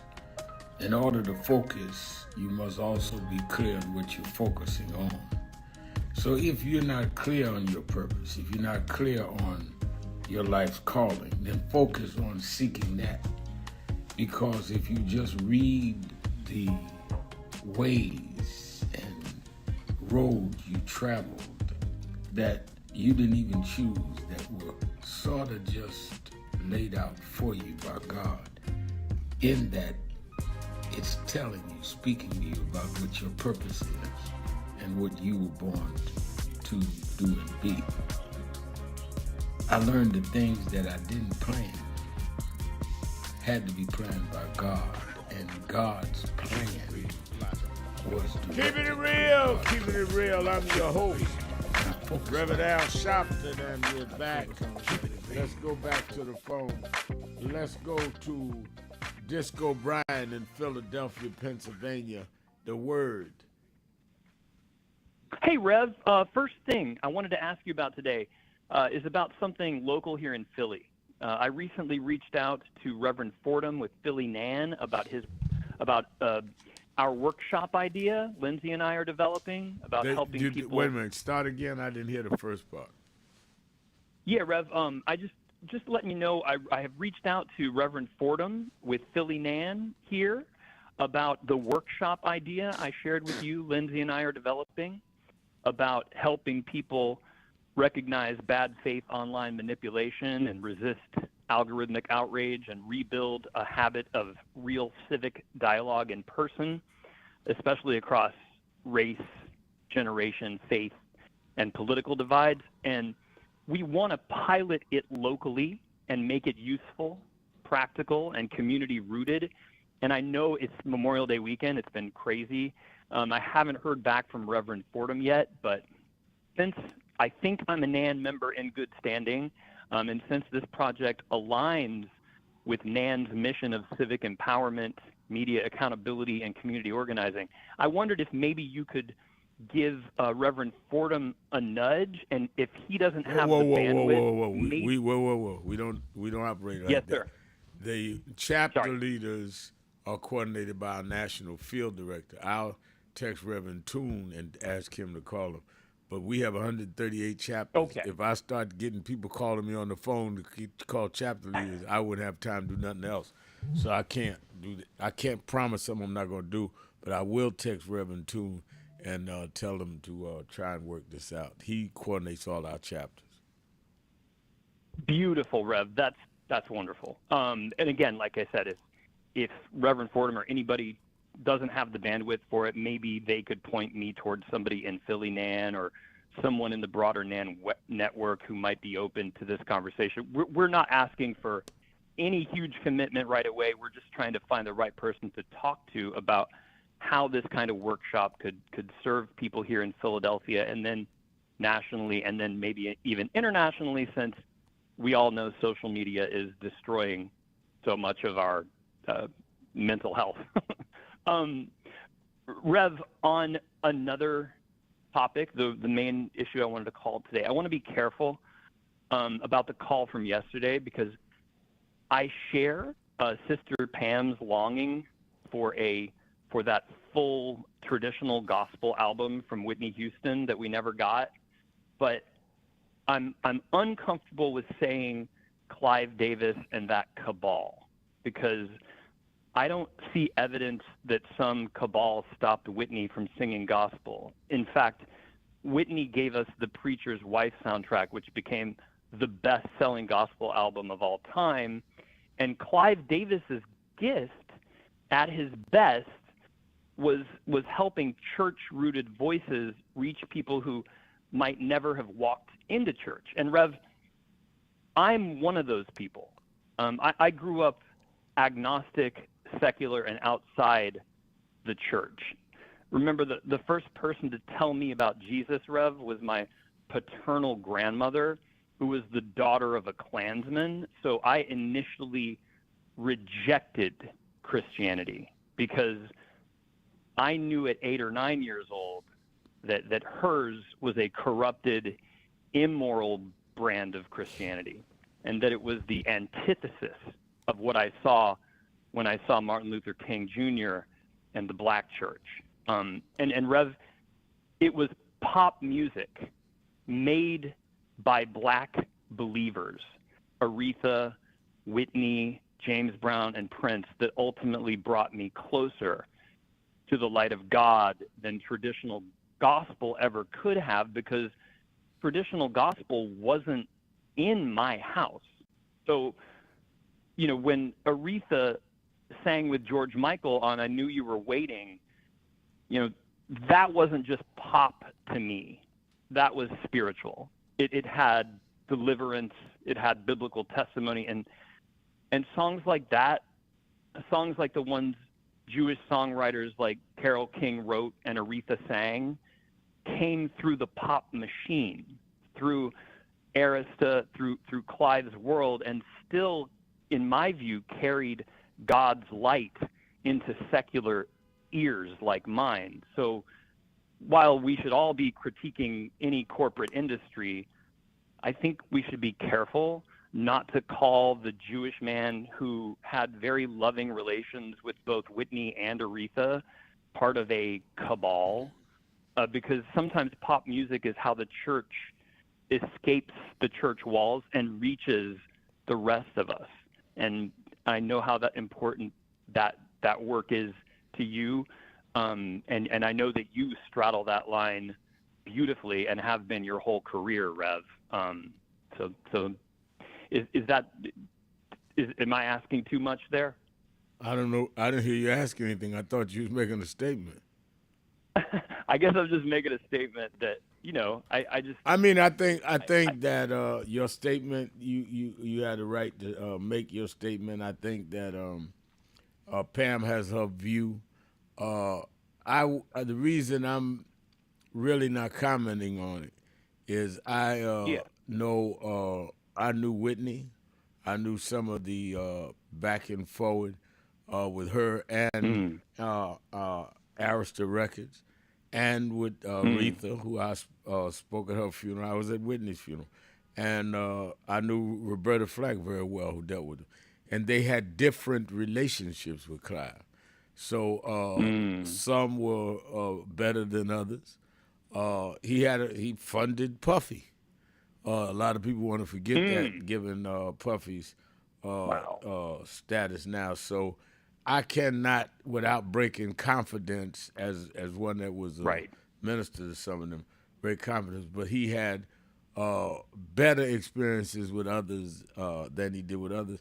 None of them bad. I'm not saying that. But some were more engaging than others. And I think that I'll just have to leave it there, out of respect to my relationship with them. But thank you for your call, and I'll tell Reverend Toon to get to Reverend Fordham. Fordham's a good chapter leader. Let's go to Mrs. Jones in Philadelphia, WURD. Mrs. Jones.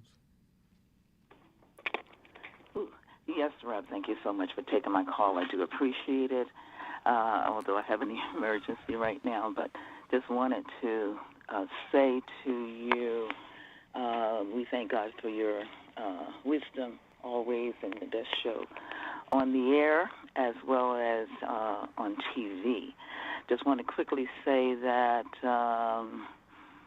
if the convicted felon, twice impeached, 4 times indicted, 34 criminal charges and so on, want this violence to stop, which alleged violence around the White House, we don't support it, but he can easily help the American people simply by stop lying to us, obey the rule of law, be more concerned about our security, because right now with so many changes going on in his cabinet, America is not even safe, and he's not even addressing them. There are so many people in positions that have not been confirmed or unfilled, and it will quickly bring an end to all of these shootings around the White House, which is unprecedented. Unfortunately, we don't condone violence in no way, shape, or form, but we as Americans, we don't like to be lied to over 30,000 times. We don't like him lying about everything, about the war, what has happened and what has not happened, the contradiction that is going on between our Iran leader and himself. And we don't need him talking about a ballroom when our soldiers are over there, in harm's way. And he can do a couple of things. He can resign or be impeached. But this is his own doing, and now he wants to cage himself away from any violence after mistreating the immigrants. Please try to commit violence, but he can help himself and stop messing with our voting rules and laws. I mean, you are the problem, not the American people. That's right. Thank you, Rev, and the number to call is the White. Thank you for your call. Let's take a break. Be right back. Keeping it real. Shopton. Be right back. Keeping it real.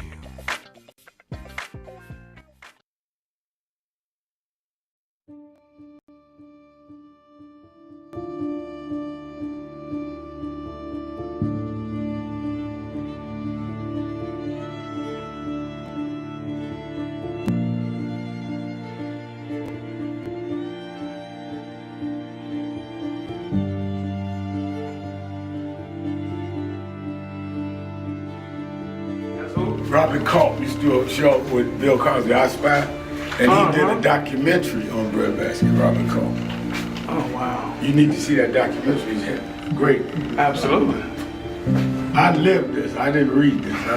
I was there. You true to this? I'm true to this. Not new to this. I ain't new to this. Walter from Troy, he was, Jack O'Dell was one of the guys that Kennedy warned Dr. Dr. King about. Say he was a communist. Wow. Yeah, I know Dale and Stanley Levinson. And Reverend brought him in. Nobody else in the movement would deal with Jack. Reverend brought him in. Oh, yeah. Sure. Just us. Just us. But there's stories behind all of it. It didn't just happen. But I am somebody. I may be on welfare, but I am somebody. I may be in jail, but I am somebody. I may be uneducated, but I am somebody. I am black, beautiful, proud. I must be respected. I must be protected. I am somebody. Come today. I see the Reverend Jesse Jackson is here. Yes. Lord, we thank you for the Reverend Jesse Jackson. Yes. I see the Honorable Maxine Waters is here. Yes. We thank for Maxine Waters. You see the Reverend Al Sharpton is here. Yes. We thank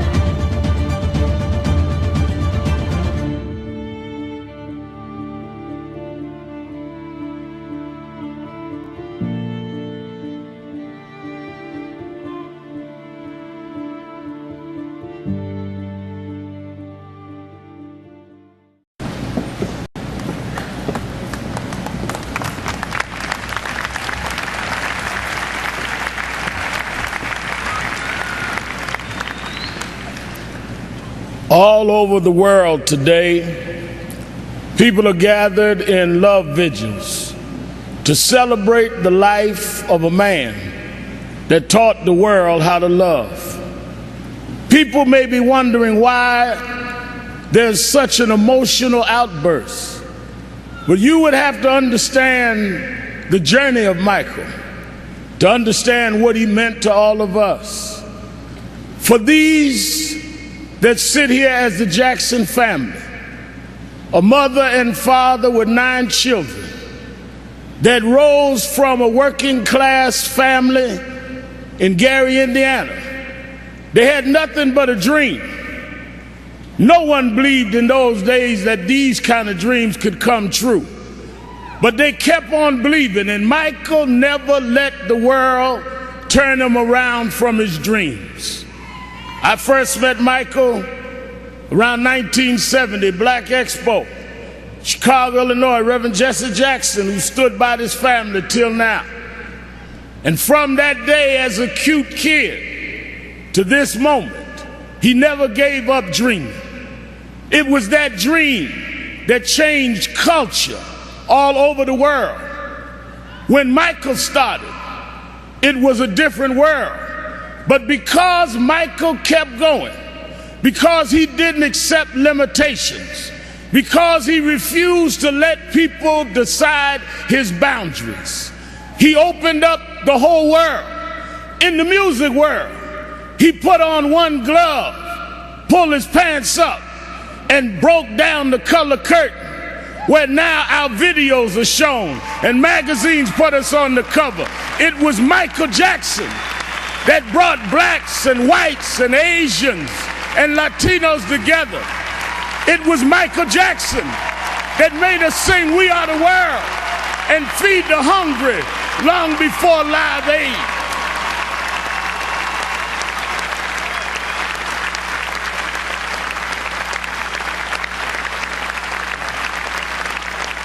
Because Michael Jackson kept going, he created a comfort level where people that felt they were separate became interconnected with his music.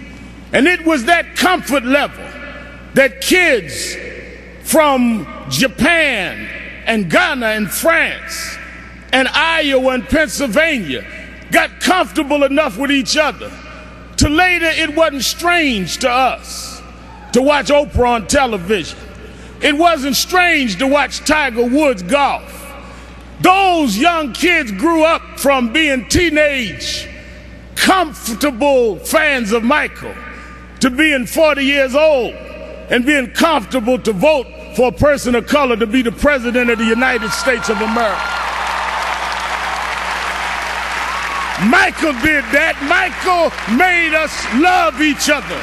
Michael taught us to stand with each other. There are those that like to dig around mess, but millions around the world, we're going to uphold his message. It's not about mess, it's about his love message. As you climb up steep mountains, sometimes you scar your knee, sometimes you break your skin, but don't focus on the scars, focus on the journey. Michael Beater, Michael rose to the top. He outsang his cynics. He outdanced his doubters. He outperformed the pessimists. Every time he got knocked down, he got back up. Every time you counted him out, he came back in. Michael never stopped. Michael never stopped. Michael never stopped.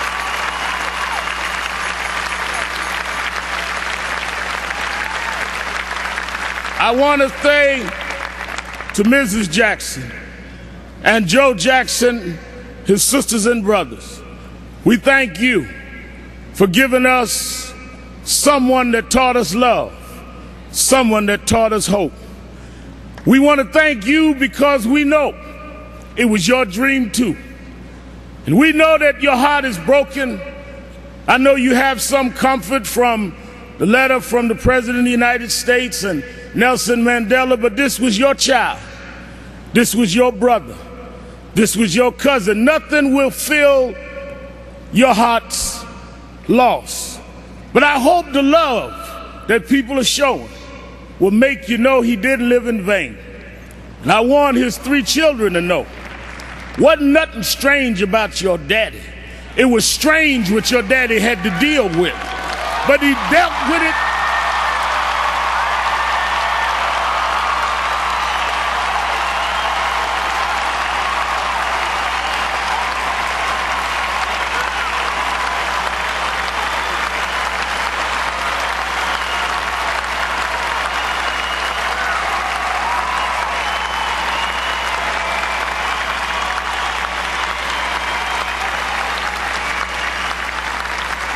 He dealt with it anyway.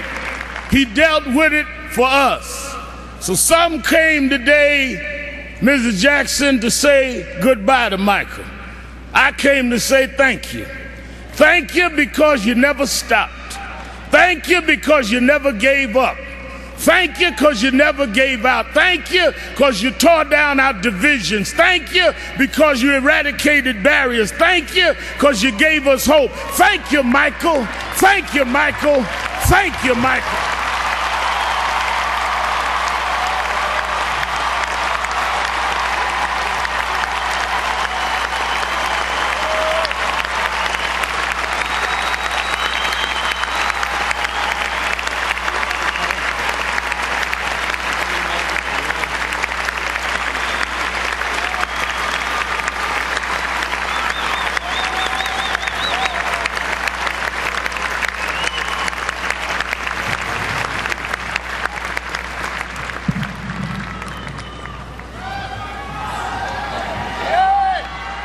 Many people cannot focus because they have not really come to terms with their calling and life purpose. In order to focus, you must also be clear on what you're focusing on. So if you're not clear on your purpose, if you're not clear on your life's calling, then focus on seeking that. Because if you just read the ways and roads you traveled that you didn't even choose, that were sort of just laid out for you by God, in that it's telling you, speaking to you about what your purpose is and what you were born to do and be. I learned the things that I didn't plan.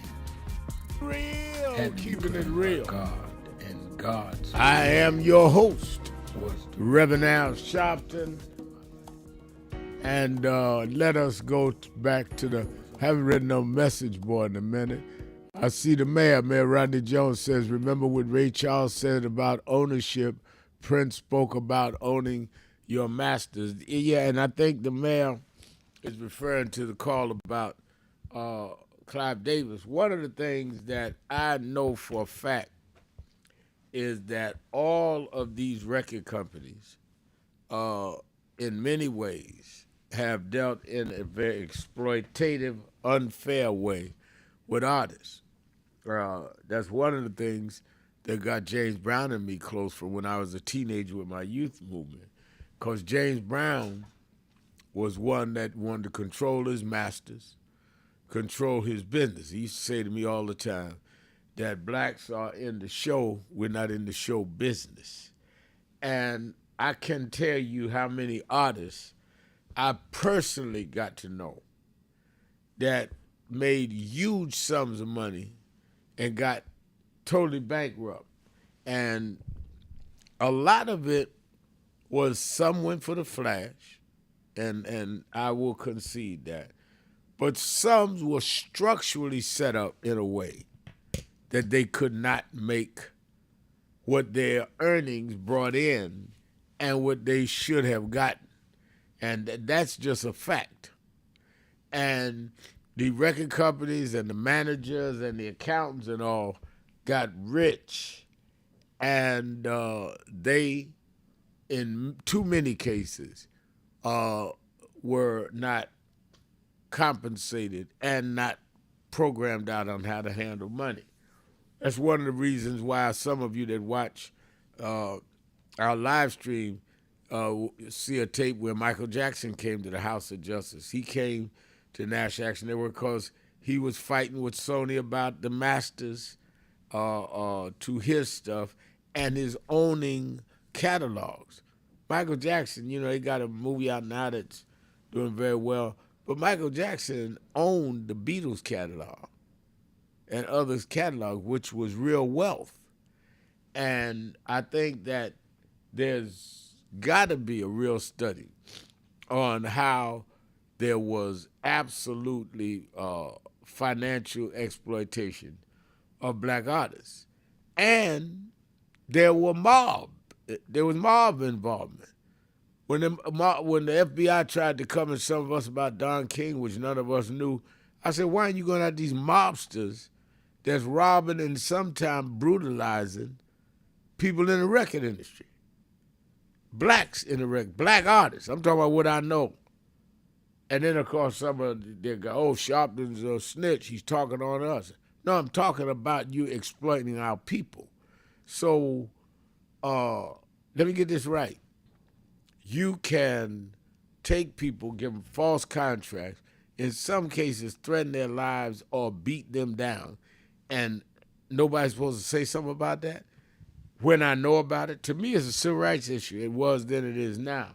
And I'm glad more and more of us are speaking up. Now you've got another generation that came behind them, some in my generation that became entrepreneurs and businessmen, some generation behind us, that's beginning to slowly turn that around. But it was thick when I was in my teens and 20s and we were fighting this. The other part of this, though, that I tell even those that are in that business now, that with the moving out from record companies into live stream entities and in controlling cable television, that is now in the hands of the right wing because they regulate all of that with Trump in, they've got to be very careful that they don't try to snatch everything from them. Very careful. Let's go to Theron in Detroit, Michigan. Theron. Hey, Brother Al. Peace be unto you. Peace. I haven't talked to you in a while. Peace unto you. It's been a lot going on in the nation. One of the things that I want to speak about, we speak about our democracy, and I heard that was being spoken of a little while ago on the phone here. So listening to that, you kind of think about it in a different way. I think about it in a different way. I do. I'm born and raised a Muslim, but when we look at democracy, we have to go in deep into the word of it and what it truly means. It has a Latin and Greek meaning the most classy and the most classiest. is it's the rule of the devil. So we asked ourselves, what kind of rulership do we have? And we experiencing it. It's not a rule of righteousness, it's the rule of unrighteousness. We had a president who posts a picture of himself posing to be as the Most High. If we go into Scripture, Scripture teaches us that Lucifer went above the clouds and said he was as the Most High. And God said that I would bring you down to the sides of the pits of hell. Let me say this. I think that, and I want to be real candid, that for me and those that own these stations, I'm not calling Donald Trump the devil. I am saying what he's doing. Wait a minute. I'm saying what he does is wicked and devilish. I just want to be real clear, because he'd love to jump on social media and say, I called him the devil, and all the radio stations that carry out shows should have their license pulled. So I'm being, and I'm not saying it just because of that. I'm saying it because I don't call people the devil. But go ahead. We speaking of, we were taught that you can be as white as snow or black as what they would call an ace of clay. Unrighteousness is unrighteousness. Devilish is devilishness. Doesn't matter what nationality you are. Right. Unrighteousness is unrighteousness. That's right. I agree. So that's where we're at. I should have just came out and said it that way first. No, but you and I are always clear with each other. No problem. Yeah, we just have to make sure everyone understands that we have to be clear how we speak to one another, because it is a fairness. What individual does, all individuals don't do that. Right.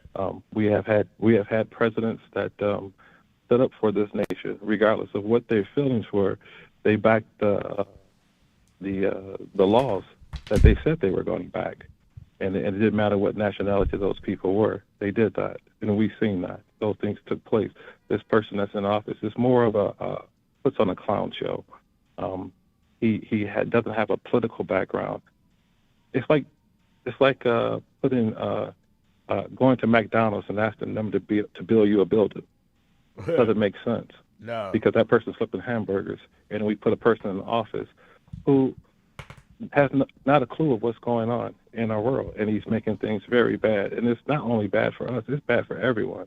I'm looking at more people, Brother Sharpton, walking the street homeless today, and they're very young, and with their children in their hands. This is not one-sided. This is all nationalities of people, and this is sad. So this president is really taking us down a unrighteous path that we should not be going down. So we do need to continue to support those who are working hard in positions like yourself. We shouldn't be going against one another.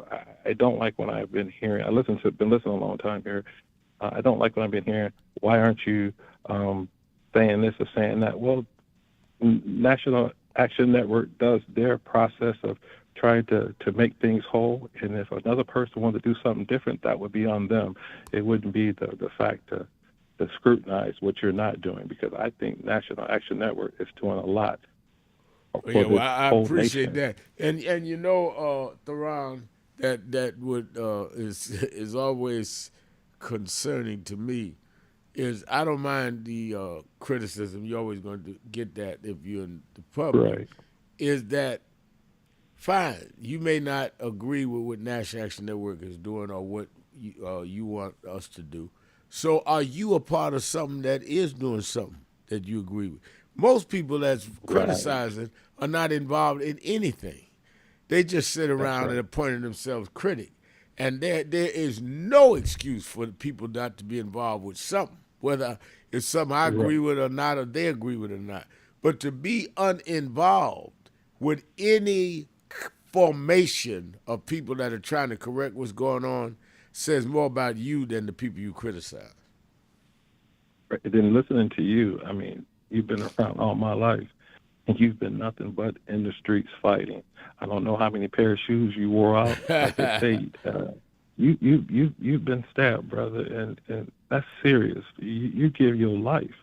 You've been like a savior to us, and a savior in Scripture. Ezekiel, Scripture says, "I was in saviors after my people." That's plural. That's on the end, and you're one of them. So I think that my people should take a very serious look back at what's going on here. You have a brother that's sitting on top of a teapot and it's ready to blow off, and he's fighting for your life. Yep. You should listen to him. He is fighting for us. He's not only fighting for us, he's fighting for everybody. And I've seen you go to jail over, I think it was in Mexico. They were The trying Puerto to do Rico, some nuclear yeah. bombing Puerto or Rico, something. yeah. Puerto Rico, that Yeah. bombing. I seen you sitting on the ground in handcuffs. I'm like, but brother Al is in another place in the handcuffs. Yeah. You're very powerful. You do things that average people are not doing in their same bold statements. They shouldn't speak. I mean, I don't even like when our entertainers speak up and they're not politically involved. They're not like Arabella Fonte and those folks who were truly involved in the system. They're just more puppets for the false audience. And given lines to read by some, in many cases, misguided managers and all that, there's Right. always some controversy. They were talking about around the office today that somebody made a disrespectful reference to George Floyd. It's the week of his anniversary of assassination. That ain't no joke. But who gives you the idea that that's all right? And what I've told artists that say, that use comedy wrong or humor wrong or even language wrong, well, I got the right to free speech. And I tell them, Theron, you do? Well, then why don't you speak about the nationality of your managers or your accountants and see if they allow you to do right. that? They'll take your contract. And I'm not saying they shouldn't. So why are we the only ones that's allowed to speak to degrade ourselves, but you better not degrade others? You can't be that stupid. What they, before I let you go, Scripture teaches us that God had to quicken the spirit of that which was dead to make it alive. And to understand that was an actual person that was made dead, and God went into the mud where the people were being mistreated, downtrodden, and grabbed that one and pulled him up and quickened the spirit so that could teach the people and raise them up out of the mud. That's where they should be at. But Right. Our people is so far in the mud, brother, that they refuse to listen. And people like you who speak up, I don't know why they do it. They always got something negative to say when you're doing so much positive. I don't understand that. Well, thank you for your baffles call. me. I don't get it. I appreciate your call. Thank you for your call. Let me take my break. We'll be right back. More of Tell It Tuesday, 1-877-532-5797. Be right back.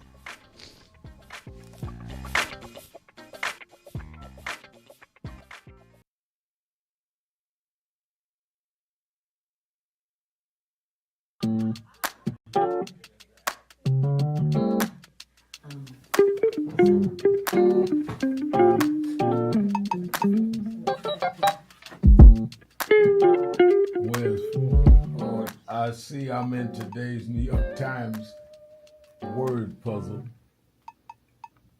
and they're asking what is Al Sharpton's title for short. It's Rev. I didn't know everybody knew that. But the people in the New York Times, they didn't call me Rev. They should call me Reverend. No.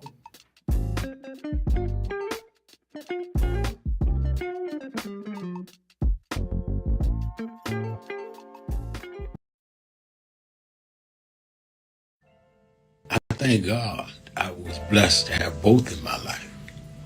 Both historic, strong figures. But if I misused them and listened to not only figures that are not as historic as them, but figures that had nothing to do with the calling and purpose of my life, I would live confused. I'd be double-minded. I'm clear. And what I want you to do is be clear. Clear on who you are and why you are.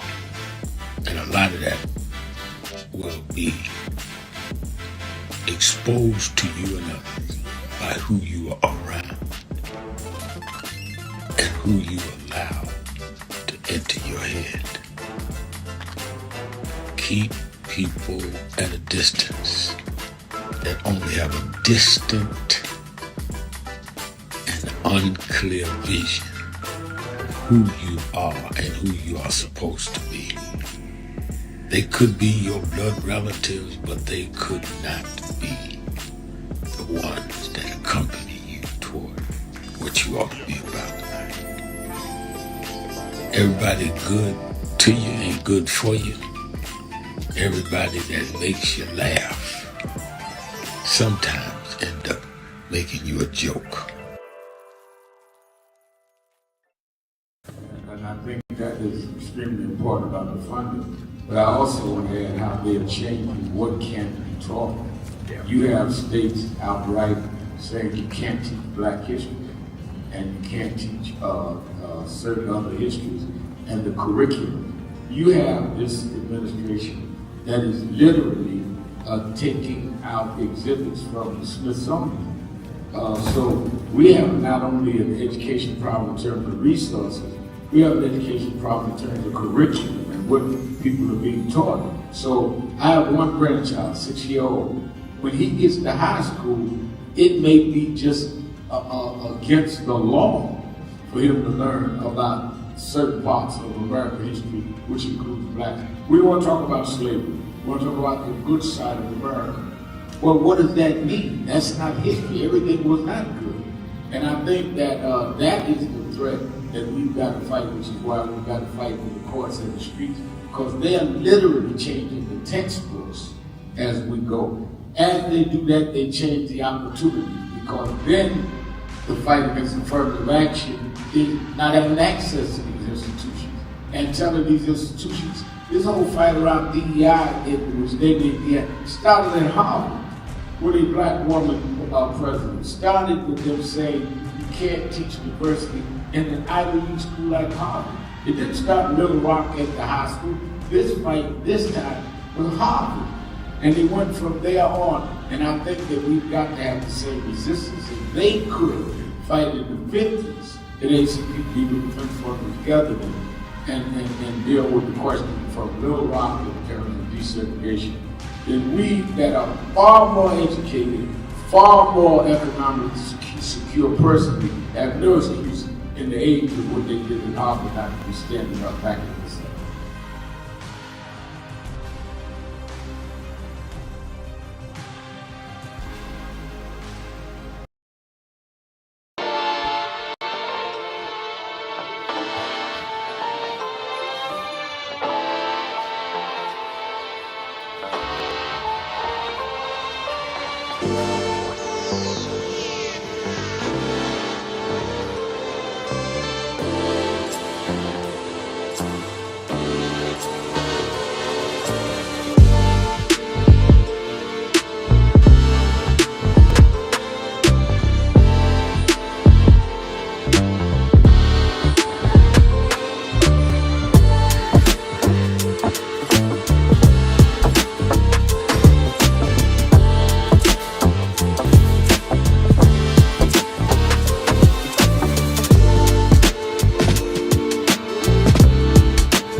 In London, yeah. We've got many problems there.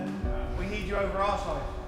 Yeah, you're invited anytime, please. Whenever you want to come. There we go. Guys! What's up, Doc?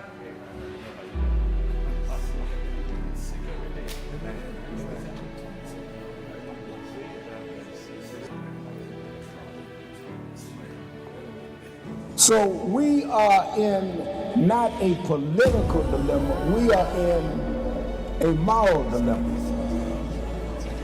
And if the black church does not come with a prophetic voice, then who's going to do it?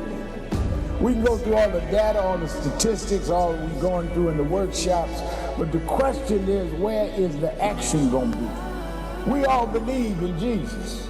Jesus didn't teach theology, he healed people. And they learned the nature of the theology based on his healing. We've got to heal this nation. And if we heal this nation, the nation will return to our churches. But we've become silent and compromised. And we try to blame it on, I'm not in this. You are in this. You live it, your members live it. Unemployment now is higher now than it's been since the pandemic. Yet we survive. There's no history in the world of any people that went through the kind of psychological, cultural, and physical slavery like blacks did in America. The only reason we're still here is because of our faith. We had no external strength. We had an internal strength. And it was the God that we were taught by our mamas and grandmamas that brought us through. And I don't care who's sitting in the White House, we cannot betray the God that brought us through.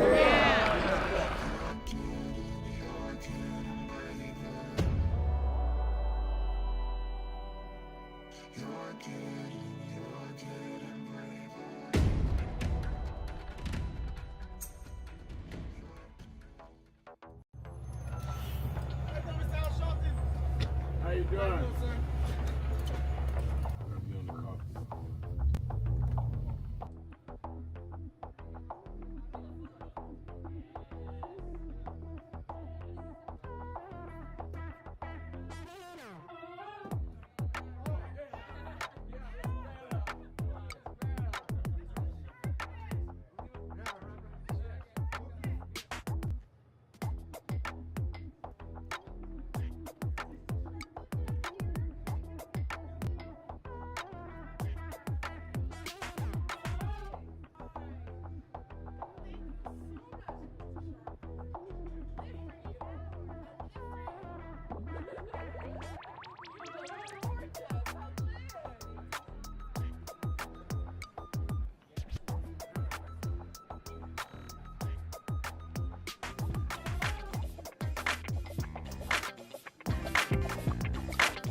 You live. Keeping it real, keeping it real. I'm your host, Reverend Al Sharpton. Let's go back to the phone. Let's go to San Francisco to David. David, you're keeping it real with Al Sharpton.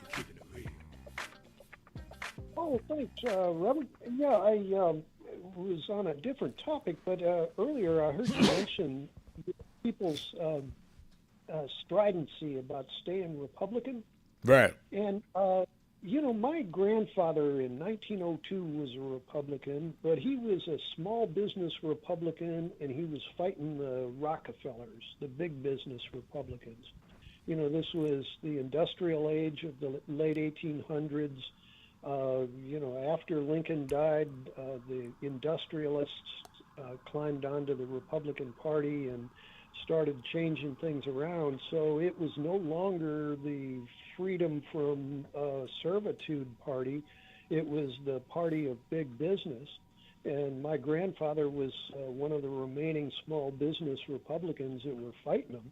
And, so all during the early 1900s, Republicans were becoming more and more addicted to big business. And I've read a number of books about organized crime and how Meyer Lansky, the financier of all of the mob families, was investing in Wall Street. And so Wall Street was dancing to the tune of organized crime money, and the Republican Party was basically latching on to big business and organized crime demands. So at this point, 100 years and, 125 years after my grandfather, the Republican Party is just clearly organized crime, corporate state. And I just remember a couple of my boyhood friends. This is back in St. Louis, a couple of black friends, and their father and their grandfather were Republicans. And you remember the Housing Rights Act of '64, and this was slightly after that, and the Republican Party were coming down as if that was a bad thing, and the Democrats were attempting to be clean, and at least in St. Louis. And the grandfather was still stridently a Republican. So I kind of take it that there are still people who pledged to their father, they pledged to their grandfather or something, that I'll always be a Republican. But it's not a party that, I personally have been going for yanking the corporate charter of the Republican Party, because they're not building for a more perfect union. They're not building for equal justice under the law. And in fact, today being Texas's primary, I've been razzing the Texans about they're little more than peasants down there, because there are three different layers of how they've been cheated by the Republican Party. First of all, they can no longer get a water break. 3 years ago, they had 107 degrees for 2 solid months. And at the end of that heat wave, the Texas legislature said that the companies no longer had to give a water break to employees. This is after over 100 employees died? Well, no, it was the entire month of June and July of 23, I believe it was. It was 107 for 2 solid months. And at the end of that period, the Texas legislature still came up with a bill that said that it was not the responsibility to give a water break to employees in Texas. And the city of Houston said, well, the hell with that. We're going to make sure that they have a water break. And the Texas legislature came down on the city of Houston saying that that was improper to demand. It was the city of Houston was overriding the state of Texas. And so they basically punished the city of Houston for trying to demand a water break. Now, in the upper levels of society in Texas, the shareholders, the Texas legislature said that a shareholder that is cheated by a corporation based in Texas can't come up with lawsuits to fight corruption in the corporate suites, and they can't do mass class action lawsuits anymore in Texas to fight corporate corruption. And so the poorest and the richest in Texas are cheated by them.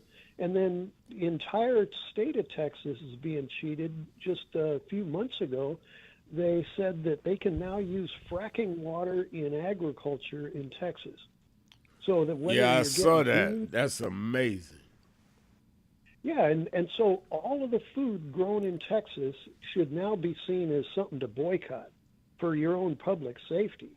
Whether you're getting beans or whether somebody I've been calling the Kentucky racehorse area and saying don't buy alfalfa from Texas because you're likely to be poisoning your horses with fracking water. And I've been calling the pet shows and saying, hey, if you're getting your dog food from Texas, you might be feeding them fracking water. And, it's going to be easy to mess with Texas, but the entire population of Texas is being poisoned with fracking water.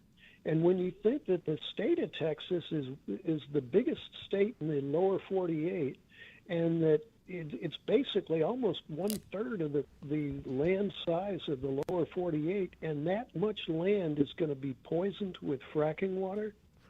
But isn't that what they're really about, trying to control the land, and you can't add land? So those that want to play God, I think, are going to be seriously disappointed. We're going to go through rough stretches, But at the end, I'm a firm believer that right overpowers wrong. Thank you for your call, David. Let me take a break. Be right back. Keeping it real. Shopton. Be right back. We all hear the radio ads about the IRS. They tell you to be afraid.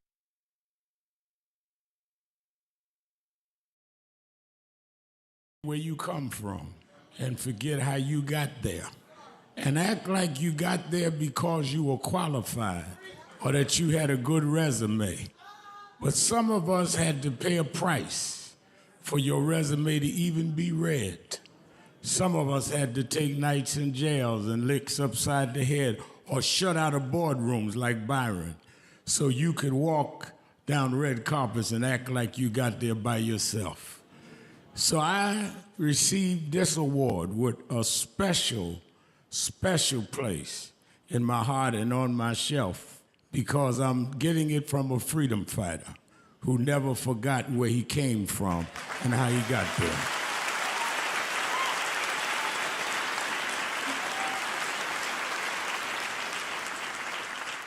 Yes, we've come a long way.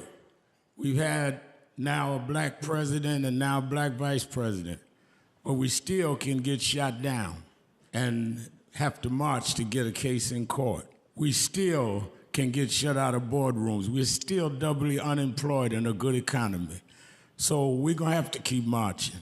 And I thank not only my family, a mother that raised me by herself, but I thank that lady at the end of the march that knows she won't be on TV that night and knows her name will never be in the paper, but she believed in me enough to get at the end of the line and make me look good. Because Dr. King used to say, if you call a march and no one shows up, you just going for a walk. And I want to thank those that marched with me. 32 years ago, here in Los Angeles, we marched. And then many years later, with George Floyd and others, we're still marching. And I'm going to keep marching. I'm going to keep agitating. And I'm going to keep going.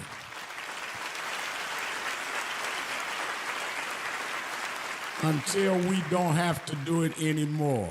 Eddie, known you a long time. Mariah, Chris, and your kids. And I promise you this. The only thing that I really live for is I get up with this dream that every bigot, every racist, everyone in this country that hates will say, damn, he's up again.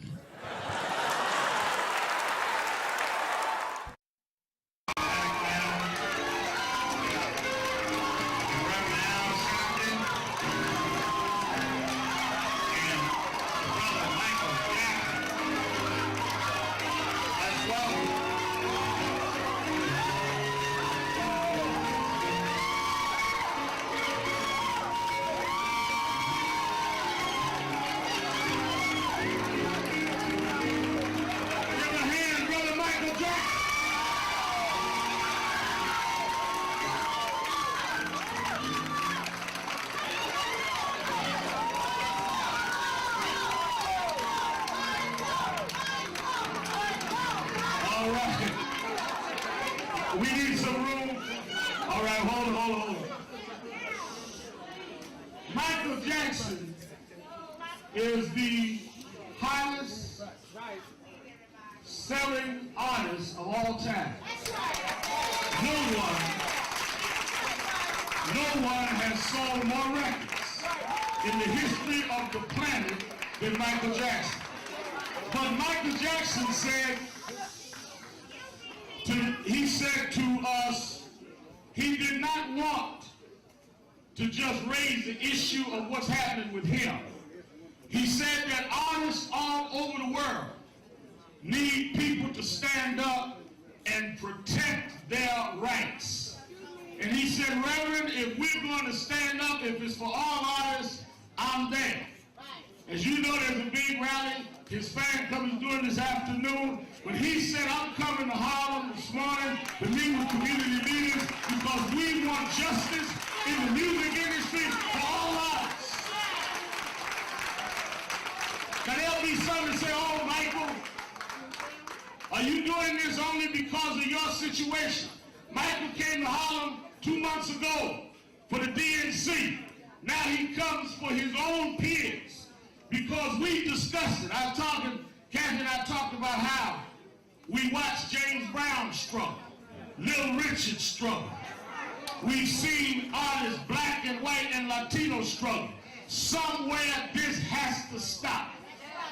We do not buy records. We do not buy CDs to give money to the company. We buy it to support the artists that we like.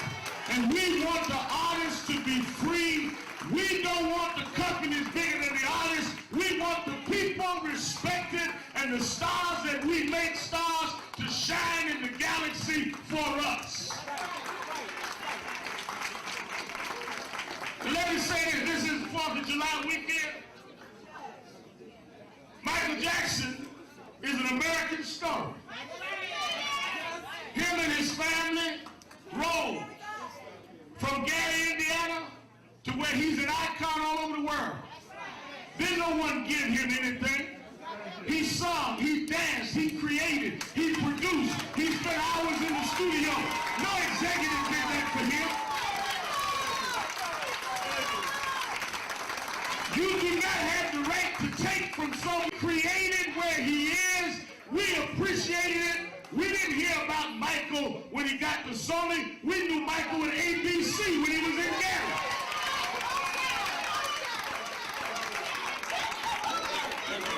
They got thrilled when he did Thriller. We was already thrilled. We were already off the wall. And we coming off our seats to stand up for justice in the music industry.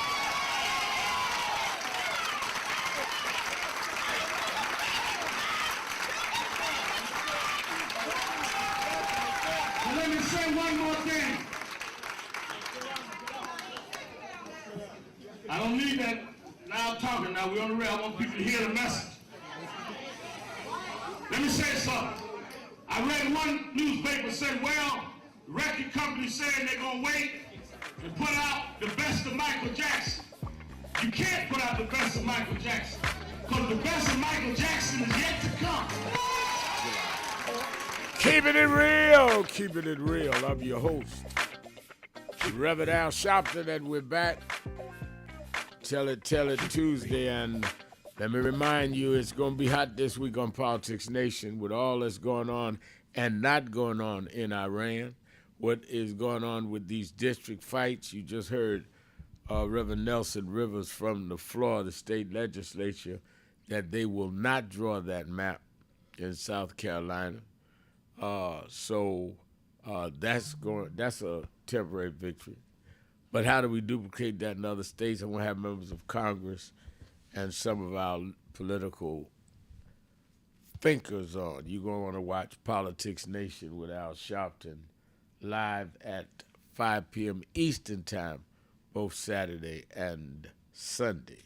And then, of course, you that are in the New York, New Jersey, Connecticut area, meet me or beat me to the Saturday Action Rally. We are at the historic Mother AME Zion Church, 137th and Lenox, 9 a.m. to 11 on Saturdays. We count down 2 weeks, and we'll be in our own place. And thankful to you that went online and contributed to make that happen. Let's go to Fred in Milwaukee. Fred? How are you doing, sir? I'm doing fine. Hello. Hey, just a couple of comments and then I guess some clarification on one of the issues you're talking about today.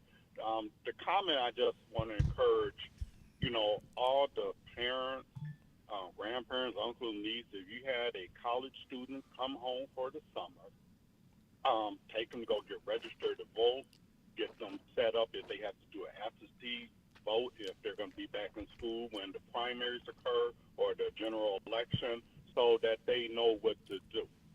My daughter's home from Morgan State, and taking her registered to work because she's older. This is her first election she'll be able to vote in. And so there's thousands of kids that are eligible to vote that went to the HBCUs that we need to encourage and get them to vote. My point of clarification, and this is, asking, regarding the NAACP and the college students, wondering if they got in support, because I know you remember, and I remember when Bill Russell, Jabbar, Jim Brown, Muhammad Ali, all of them posed for that picture. A lot of other athletes, showing unity during the civil rights movement. Did they? Do you know if they consult? I mean, because I believe I understand they're looking at the southern states mostly. They're looking at redistricting and gerrymandering, as far as the vote. But they're not saying that these kids shouldn't go to college, but saying they should go elsewhere to other schools that may offer them scholarships where they can still make whatever they're going to make the way the college students can make money now, but just to boycott that. So I was wondering if, one, if I have that understanding correct, and then two, if they, sought out any support from black athletes that are politically active, because I'm trying to think of, some made comments during the Black Lives Movement. I know the Milwaukee Bucks boycotted the bubble when we had incidents here in Milwaukee. So just looking for clarification if I have understood. Yeah, I think you're right. They're talking about, and this is the NAACP and then the Congressional Black Caucus, talking about several southern schools based on, this redistricting fight. And I think that the clarity there is that what I'm looking for, and certainly National Action Network supports any effort that would fight redistricting. What I'm looking for, though, is those states that have gone through the whole appeal process and we lost. Because we could have had students say that about South Carolina, and then the day it was turned around. So I'm looking for, and I'll be talking, I'm sure, to those in the NAACP about it. But I think that you are correct that major athletes, retired or not, can speak up and give them real cover in this. And I think it is very important they do. And the other thing I think that we should look for is for some of the northern schools to openly offer them better contracts and say, you don't have to just boycott, come and play here. And I think that can be organized as well. So I think you raised two very good points. Thank you for your call. Let me go to Hamilton Fields, California, to Ron. Ron, you're keeping it real with Al Sharpton. Yes, sir. The question that came to me when I'm seeing the government programs being so diminished and given the opportunity for either foreign or domestic people to see a weakness, to challenge the U.S. in some way. And maybe they're not in that interest. Maybe by design, this whole thing is to demonstrate enough weakness so that martial law could be declared in these times of war and therefore eliminate any elections in the future. How does that ring out politically? I'm a novice, so I asked the question, but it seems to me that all of this going on has a background of a conspiratorial action in order to sustain power and reach that control that seems to be in play. Well, I tell you this, you are not the only one that has raised this, and even some of Trump's former supporters have said that he does not want an election because he know he will lose the House and and possibly the Senate. So many feel that he is definitely doing something that could lead to an election being called. I think that it is excellent observation, and we should be concerned. I don't think it's just him. I think that the people behind the scenes who want the power, they know that eventually the man will dissipate himself by nature of his health and condition generally. So he could just maintain the power structure within the system without even being the director of the administration. he's the commander in chief, yes. But where does that go when he's gone if there is no election but the administrative sustains position, whether it's he or who else? Yeah, well, I think that if that were to happen, if he were to leave office for whatever reasons, and I'm not hoping that he does, I'm not saying that, but I think that your vice president and others would be there, and they represent to me just as bad or worse in terms of public policy that they've stood up for. So it's a point of concern.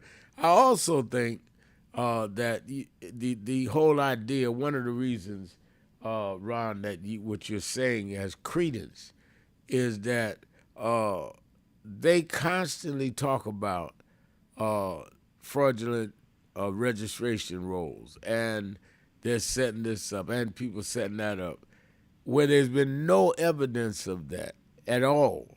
So they're trying to create a climate so they can send in people like ICE that could be disruptive, and then say with so much disruption, we have to nullify the election. And I've heard more than one person whose opinion I regard and respect say that they fear that. I think Mayor Marjorie Taylor Greene said, who used to be a big MAGA, big Trump person, say she would not be surprised if they don't try to cancel this election. Well, I don't think it's far away. If he's in a war state, and that war state would allow him to have the consideration, because he's weakening the nation at so many fronts. Of course, he's weakening the support of the people, but all those programs that were protective programs for the nation and for the people itself, they're being diminished. That would give anyone the incentive on the outside, if they thought there was rational reason to cause disruption in the government. Aside from his people, in the background of his people are people who are power people. They have power. They want to maintain it. This looks like a much grander conspiracy, in a sense, than meets the picture of the people in office. Well, I would also say that you and I should be very concerned about the private business people close to him, the Elon Musk and et cetera, who have now openly said they want to go from billionaires to trillionaires and have control now of a lot of the media entities, a lot of the space travel. I mean, we are very in plain daylight going into a country that is like an oligarchy of the wealthy and the politically powerful without being checked. And I think that is not an overstatement. I think that's the facts of what we're looking at. Well, I think that you're on track, people around you and in those who see what's going on. But all those people with the great wealth, they're not going to easily give anything up, and they want control. They want to maintain it. And the picture is bleak if we cannot sustain what we used to say as the power of the people. Unfortunately, we seem to be in the kingdom of the king and the serfs, who are basically no more than minimally paid slaves. I could not agree with you more. Thank you for your call. And I think I'm about out of time. Let me remind people again, watch Politics Nation over the weekend. I'm on the text messages now. It's going to be a hot one. Saturday and Sunday, 5 p.m. Eastern Time on MS Now. Remember, whatever you do, wherever you go, however you feel, tell somebody, tell anybody, tell everybody. Reverend Al told you personally, keep it real. Keep it real.